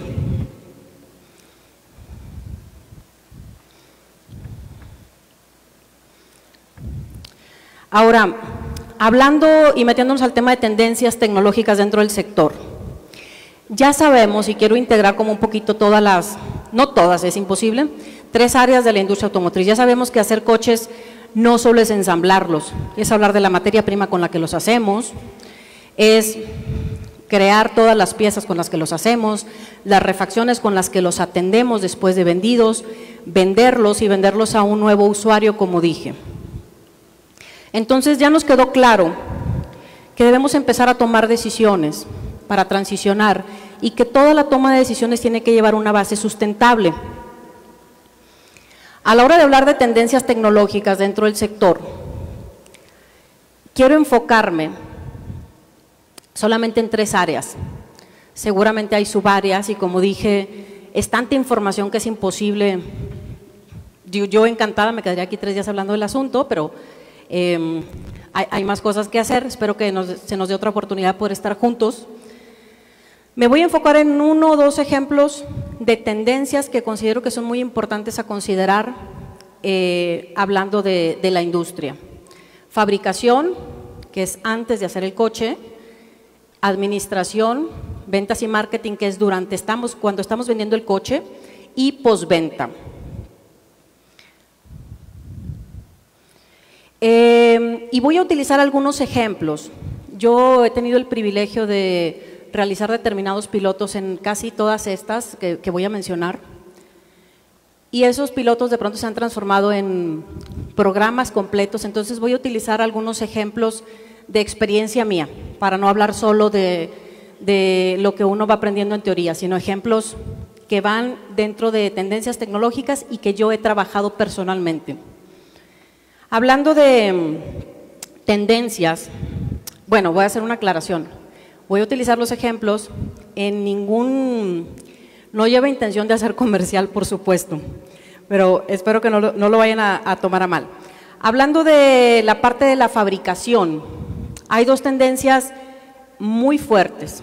Una es el autoabastecimiento, Y ahí voy a tomar como ejemplo los chips. Es increíble, ¿no? Una cosita mini nos haya puesto en jaque y haya generado un impacto a nivel global en inventarios de vehículos. O sea, es increíble.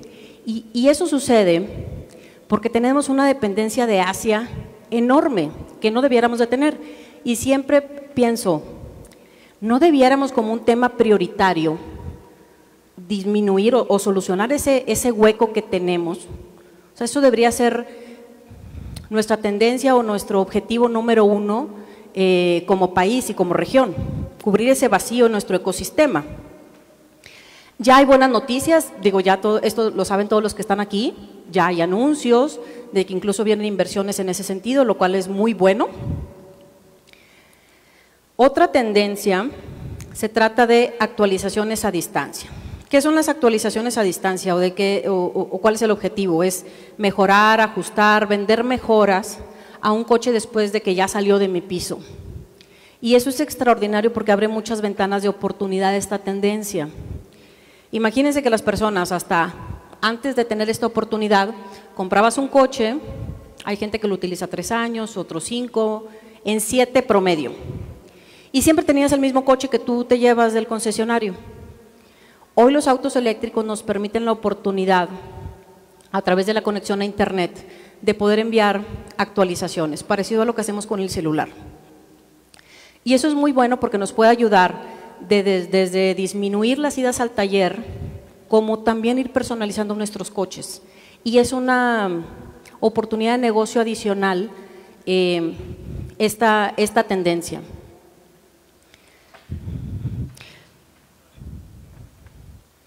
Vámonos al tema de tendencias tecnológicas en la administración. Pensando un poquito cómo ha evolucionado el consumidor, y comencemos desde ahí. Ya no se le llama consumidor, ahora tenemos que decirle usuario. El nuevo usuario, que es moderno, es diferente, pues ha cambiado mucho. Y también la relación que tenemos con él como empresa, cliente o empresa usuario. Duramos generaciones consumiendo vehículos, el vehículo que nos decían, como nos decían que iba a ser y al precio que nos decían. Y no había líneas de comunicación, la única vía de comunicación era unilateral, de la empresa al cliente. Hoy ha cambiado, el nuevo usuario ya no quiere comprar así, quiere ser parte del proceso desde que estoy creando el vehículo, quiere que se cree con sus deseos, por lo cual la personalización es importante hoy. Y no solo ya hay una comunicación abierta, ya todo es flexible, la comunicación ya no podemos decir siquiera que va en 2 vías, es decir, empresa, usuario, usuario, empresa. Está tan abierto todo que ahora se crean comunidades enteras donde los usuarios se comunican con los usuarios y entonces, ¿qué tenemos como resultado? Procesos muchísimo más enormes, más complejos, más información que tenemos que procesar para continuar mejorando nuestro producto. Una de las tendencias, me voy a regresar, para poder afrontar los retos que tenemos, yo le puse servidores y nube contra vueltas y archiveros. ¿De qué se trata? De algo muy sencillo, volver cómoda la relación de negocios con nuestro usuario. Voy a poner un ejemplito de eso, por ejemplo. Al usuario hay que darle todo donde él está ahora. Perdón, se me olvida que es para acá. Ese es solo un slide. Hicimos un proyecto con Banorte donde desarrollamos todo un ecosistema digital para atender a sus usuarios desde sus sucursales con un sencillo código QR. Logramos mejoras muy importantes, mejorar colocación de financiamiento, disminuir trabajo del ejecutivo en sucursal y disminuir riesgo de fuga de clientes. ¿Por qué? Porque cuando vas a un banco, quieres preguntar por un financiamiento, por un coche, el ejecutivo está ocupado, no te puede atender y el usuario no se va a quedar a esperar a que lo atiendan, él se va. Entonces estaban teniendo fuga de clientes, desarrollamos todo un sistema que anclamos Con un sencillo código QR, el cliente accesaba, lo mandaba a una landing page y un sistema digitalizado básicamente podía atender al cliente y llevarlo al momento de que ya no tenía ni siquiera que regresar a sucursal para poder comprar su vehículo.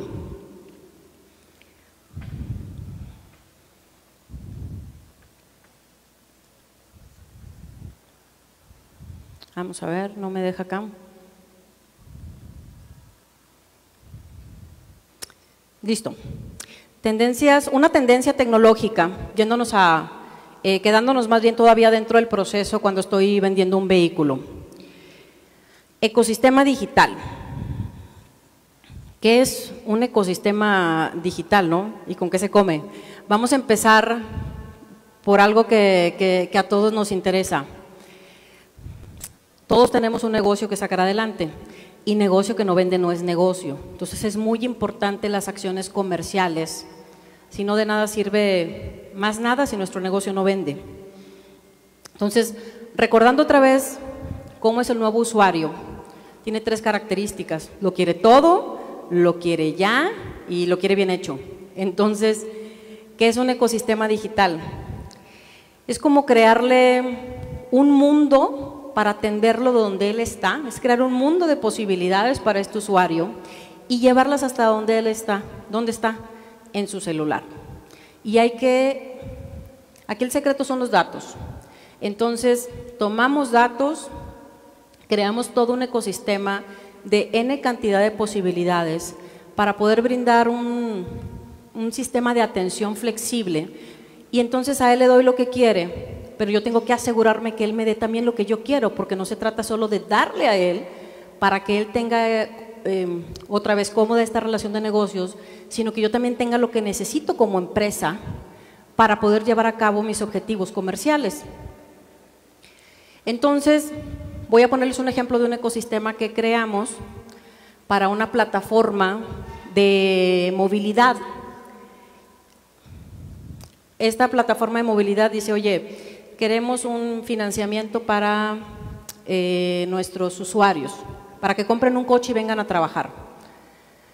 Entonces nos tocó crear todo el ecosistema completo, desde el producto financiero, la solución para que el conductor pudiera comprarlo y procesarlo desde su celular, sin ir a ningún concesionario, pero que también pudiéramos cobrar el coche a través de una plataforma de pagos. Entonces enlazamos distintas plataformas, unas ya las teníamos, otras las desarrollamos y creamos todo el ecosistema para que el conductor ni siquiera tuviera que ir a un concesionario.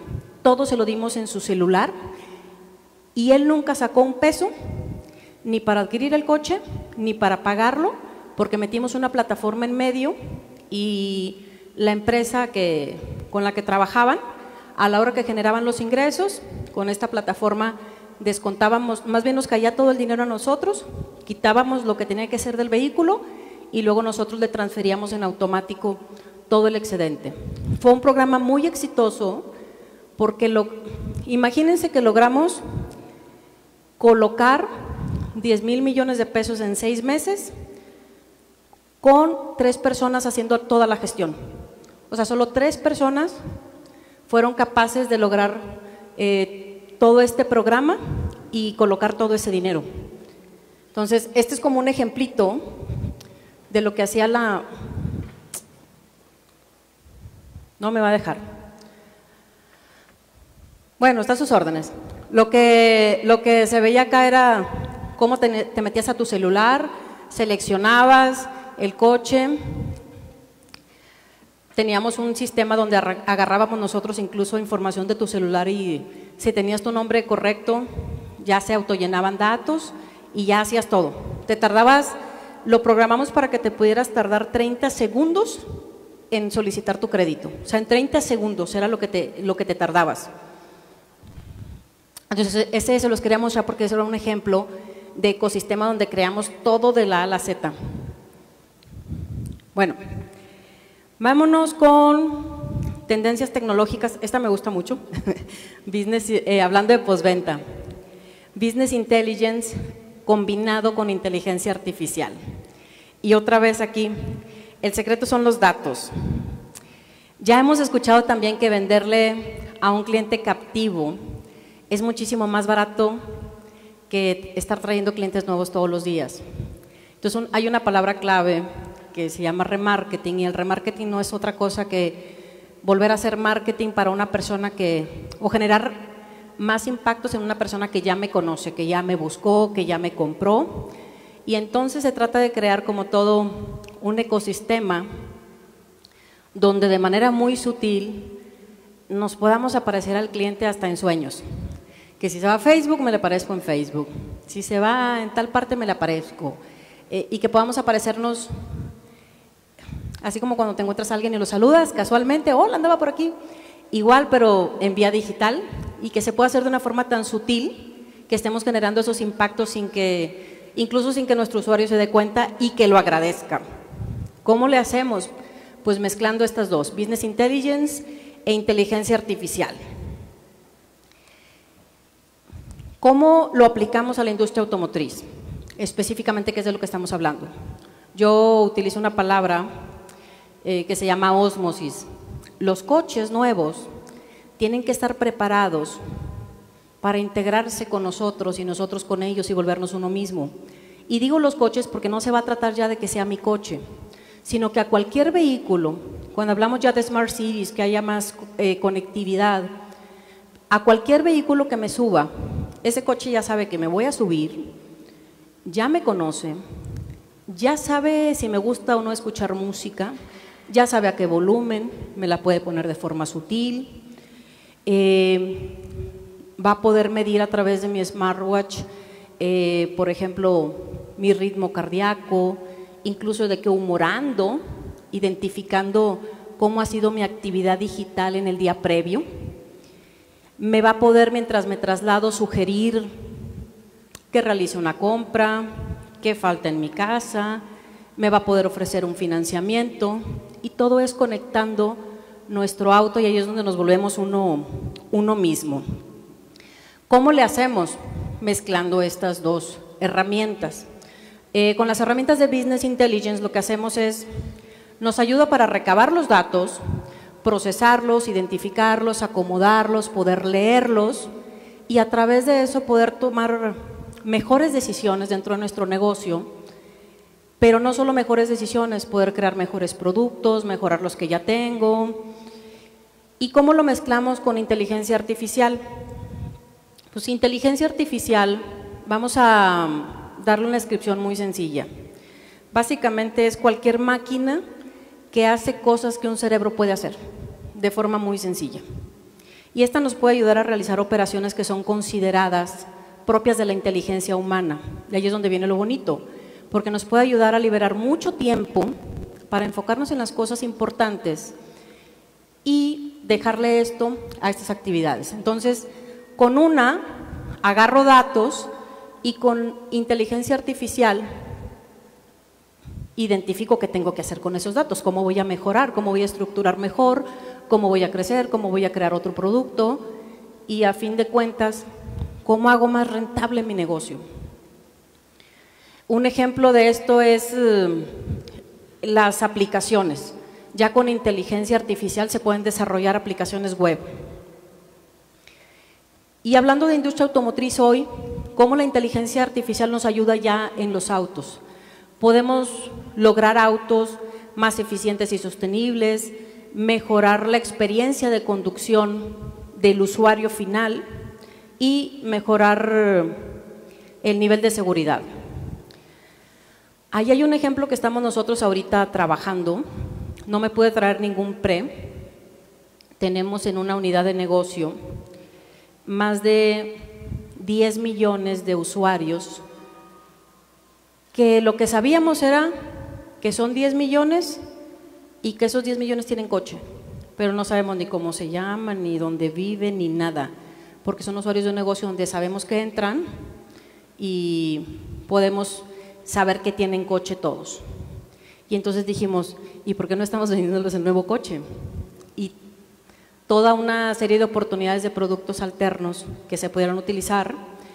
Empezamos a desarrollar un programa de data, donde a través de una aplicación le damos N cantidad de beneficios y ya empezamos a recabar información, no solo del auto que tienen, de los gustos que tienen, de dónde consumen, y entonces en otra fase poder desarrollar toda una serie de productos.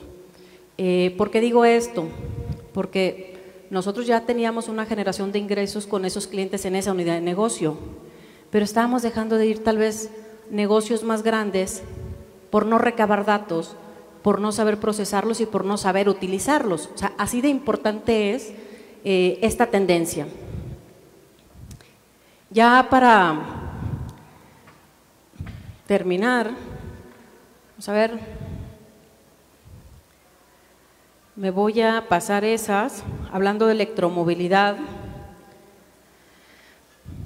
Como les decía ahorita, yo tengo más de, bueno, casi 20 años trabajando en el sector y tengo el privilegio de trabajar en muchas de las áreas, desde la concepción de vehículos, creación, desarrollo de plataformas digitales, no solo para gestionar información, sino para realizar e-commerce de vehículos, postventa, comunicación. Y siempre he sido alguien que cree que las oportunidades no se dan, las oportunidades las creamos y las podemos crear a partir de tener la visión adecuada para lograr identificar todos los elementos y poder combinarlos de forma exitosa para crear oportunidades que me sirvan. Entonces, hablando de la industria, no solo se trata de tener el conocimiento adecuado, de tener experiencia, de tener el contexto que les mencionaba, sino aparte de tener un panorama económico global. Hoy tenemos que recordar, adicional al contexto que vivimos, que hay un movimiento enorme, la globalización va de salida, estamos ante un nuevo modelo que es desglobalizado completamente y que vamos a vivir el futuro a través de regionalismos poderosos que están basados en bloques económicos. Y aquí es donde precisamente viene la oportunidad.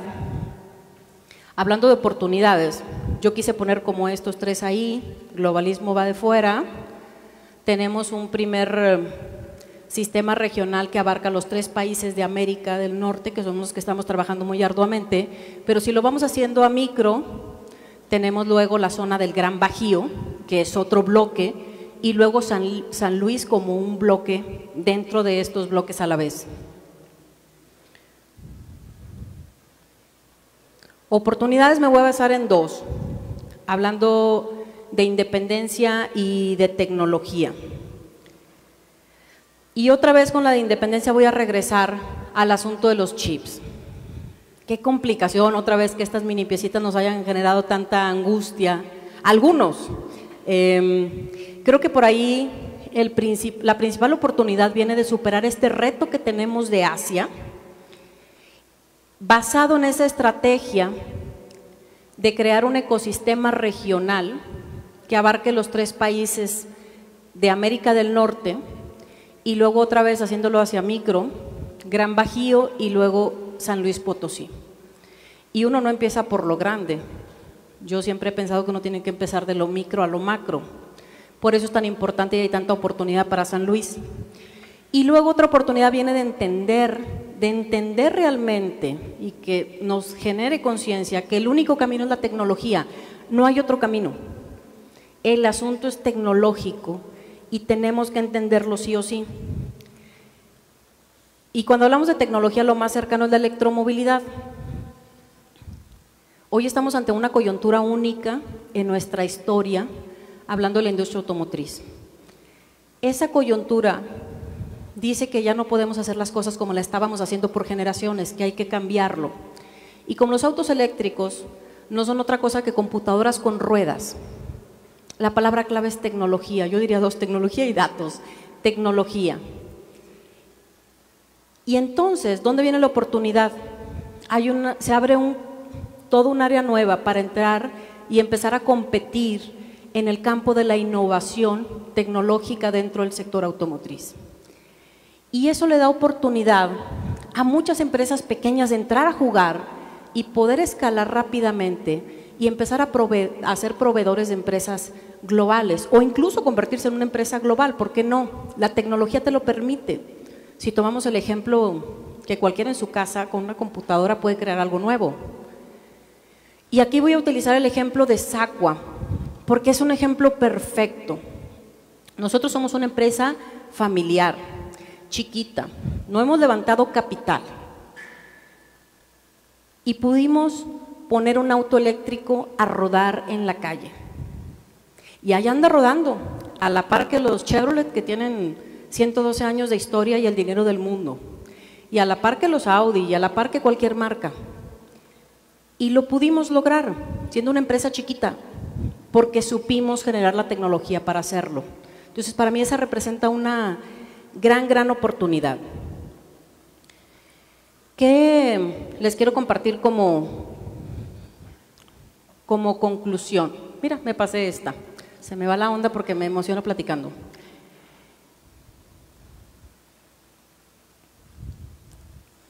Ya sabemos que la industria automotriz está cambiando drásticamente y eso incide en la generación de nuevas tecnologías, y esas nuevas tecnologías no se quedan quietas, se refuerzan y se aceleran de forma mutua. Por eso es tan importante entenderlo y concientizarlo. Hoy nos toca, considero que continuar trabajando con resiliencia, basadas en esta estrategia regional. Y esto nos va a dar una gran oportunidad, que es pasar de ser un país que se adapta a las dinámicas que vienen de fuera, a poder crear una dinámica propia. Y con esa dinámica propia, poder contribuir a crear una dinámica regional. Otra vez, todo a través de poder lograr independencia y disminuir, como dije otra vez, nuestra dependencia de Asia. Y si logramos esto, las oportunidades se amplían, porque al tener esta independencia y lograr esta dinámica propia, nos va a poder ayudar a ser más competitivos. Y si podemos ser más competitivos, luego tenemos la oportunidad de ir a pelear por un pedazo de pastel más grande, hablando de superioridad dentro de la industria automotriz. Eso es lo que yo pienso, lo que yo creo y por lo que vengo trabajando un buen rato. Entonces, esta es una frase que a mí me fascina, me gusta mucho. Yo ya no sé si la encontré o me la hice yo, no tengo idea, pero creo que es una frase que enmarca perfecto lo que estamos hablando. Estamos en una coyuntura única y tenemos la oportunidad de crecer como nunca en nuestra historia. Con esto concluyo y les agradezco mucho nuevamente el que me hayan escuchado.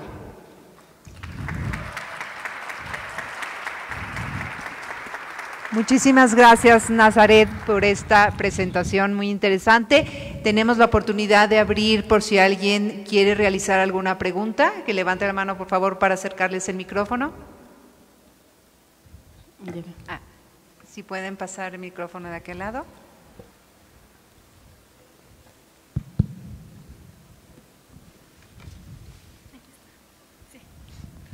Buenas tardes, muchas gracias por su interesante plática.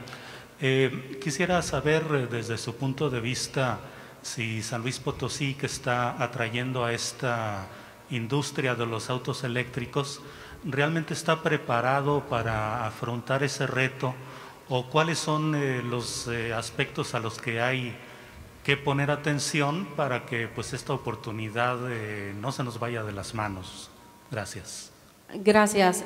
Yo siento que sí está preparado, pero creo que lo que hay que poner atención, y ahí entra mucho el área gubernamental, es que hay muchas empresas que no van a poder transicionar porque simplemente lo que hacían antes ya no se va a necesitar. Vamos a hablar de la cadena de tiempo.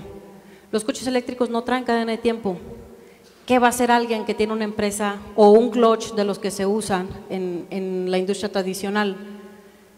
Ya no los vamos a usar. Entonces hay dos opciones: o cierras la empresa y te jubilas y te vas agradecido por todo el tiempo que ganaste dinero, o evolucionas. O sea, hay empresas que no van a poder transicionar, tienen que evolucionar y tienen que diversificarse. Y ahí es donde es importante el apoyo de la federación, de los gobiernos, para poder ayudar a estas empresas a poder evolucionar. Y también ayudar a empresas que son más pequeñas para que puedan entrar a este juego, ¿no? Gracias. ¿Alguien más? Por acá. Aquí había alguien y aquí también. ¿Qué tal? Buenas tardes. Gracias, Nazaret. Una consulta. ¿Crees que en el corto o mediano plazo la forma de comercializar autos en México desaparezca? O sea, me refiero a las agencias automotrices, y que la venta sea más directamente de la planta, a través del e-commerce, y que nada más las agencias entreguen los autos. Hay una tendencia, o sea, ya hay una tendencia y las automotrices están tratando de identificar cómo le van a hacer, porque implica también una transformación del concesionario, porque hay una descentralización, así como hay la globalización va de caída, muchas empresas, ahorita hay el ejemplo de G. Cuando tú te vas a lo macro, llega un punto en el que ya no puedes ver en miniatura y el nuevo usuario exige que lo veas a él y eso implica personalización. Y cuando eres un player tan grande, ya no puedes atender así como exige ese nuevo usuario. Yo veo en el futuro que incluso las grandes marcas van a tener que fraccionarse para poder tener un servicio que atienda nichos específicos. Hablando de los concesionarios, ya hay conversaciones en las automotrices que dicen cómo le vamos a hacer, porque es muy mala onda matar al intermediario, que es el concesionario.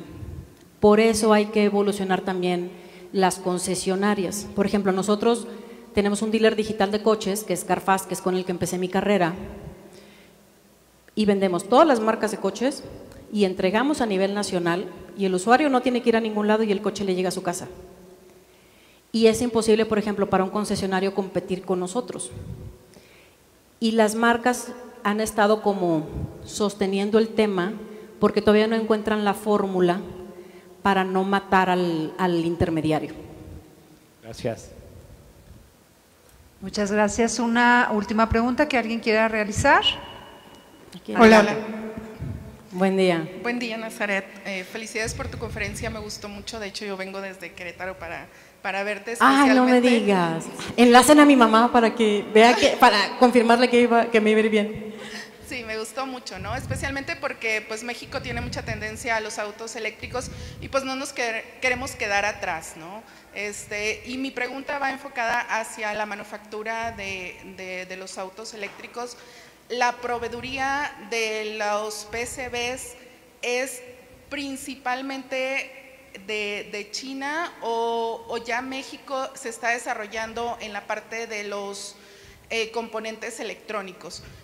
Mi pregunta es porque tú mencionaste mucho en la conferencia que queremos que México tenga la proveeduría aquí y no en China o en Indonesia, ¿no? En la conferencia pasada también mencionaron esa parte, ¿no? Entonces, mi pregunta es, ahorita en México, la proveeduría de PCBs, componentes electrónicos, ¿cuál es la tendencia o si tu sugerencia es hacia que las empresas migren de traerse la tecnología que hay ahorita en China o en Indonesia para no sufrir o carecer de esos microcomponentes que tú mencionaste? Mira, yo creo que carecer y sufrir ya lo vivimos, o sea, estamos en medio de esa todavía. La tendencia es que obviamente busquemos disminuir ese hueco que hoy tenemos y que es por lo mismo depender de Asia. A nosotros, yo te puedo hablar de la experiencia propia, nos toca trabajar en muchas mesas de trabajo, no solo a nivel nacional e internacional. Ahorita acaba de salir por fin una ruta para electrificar el transporte, que viene de algo que se llama Alianza MX, que incluye México y Estados Unidos, y uno de los puntos que siempre estamos tratando es precisamente esto, la dependencia tecnológica que tenemos. Solo que estamos hablando de inversiones que son muy, muy, muy, muy fuertes, o sea, no es una inversión tranquila. Ya hay anuncios de inversiones que se van a hacer en ese sentido, buscando desarrollar los microchips en esta región.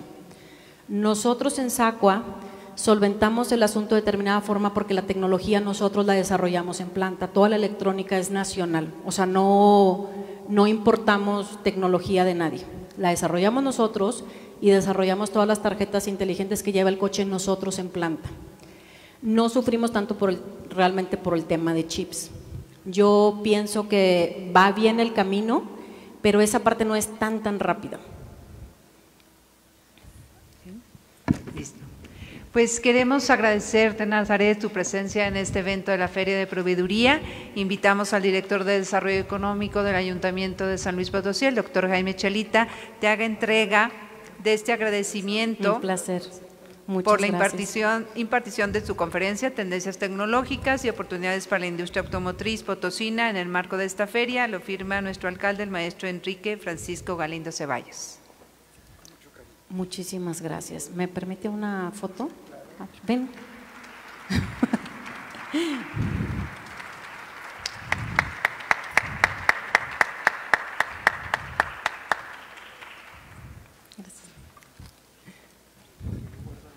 Pues Sí. muchísimas gracias. Les recordamos que en la tarde continúa otra conferencia con Andrés de la O en punto de las 5 de la tarde, los talleres a las 4 de la tarde y el día de mañana contamos con la presencia de las conferencias de Alejandro Casuga, de Federico 15 años, de Leonardo Zuckerman y cerramos con Macario Esquetino. Muchas gracias y lo esperamos en la tarde. Buen provecho. Muchas gracias. Muchas gracias. Ay, gracias, qué amable. Déjame quitarme esto.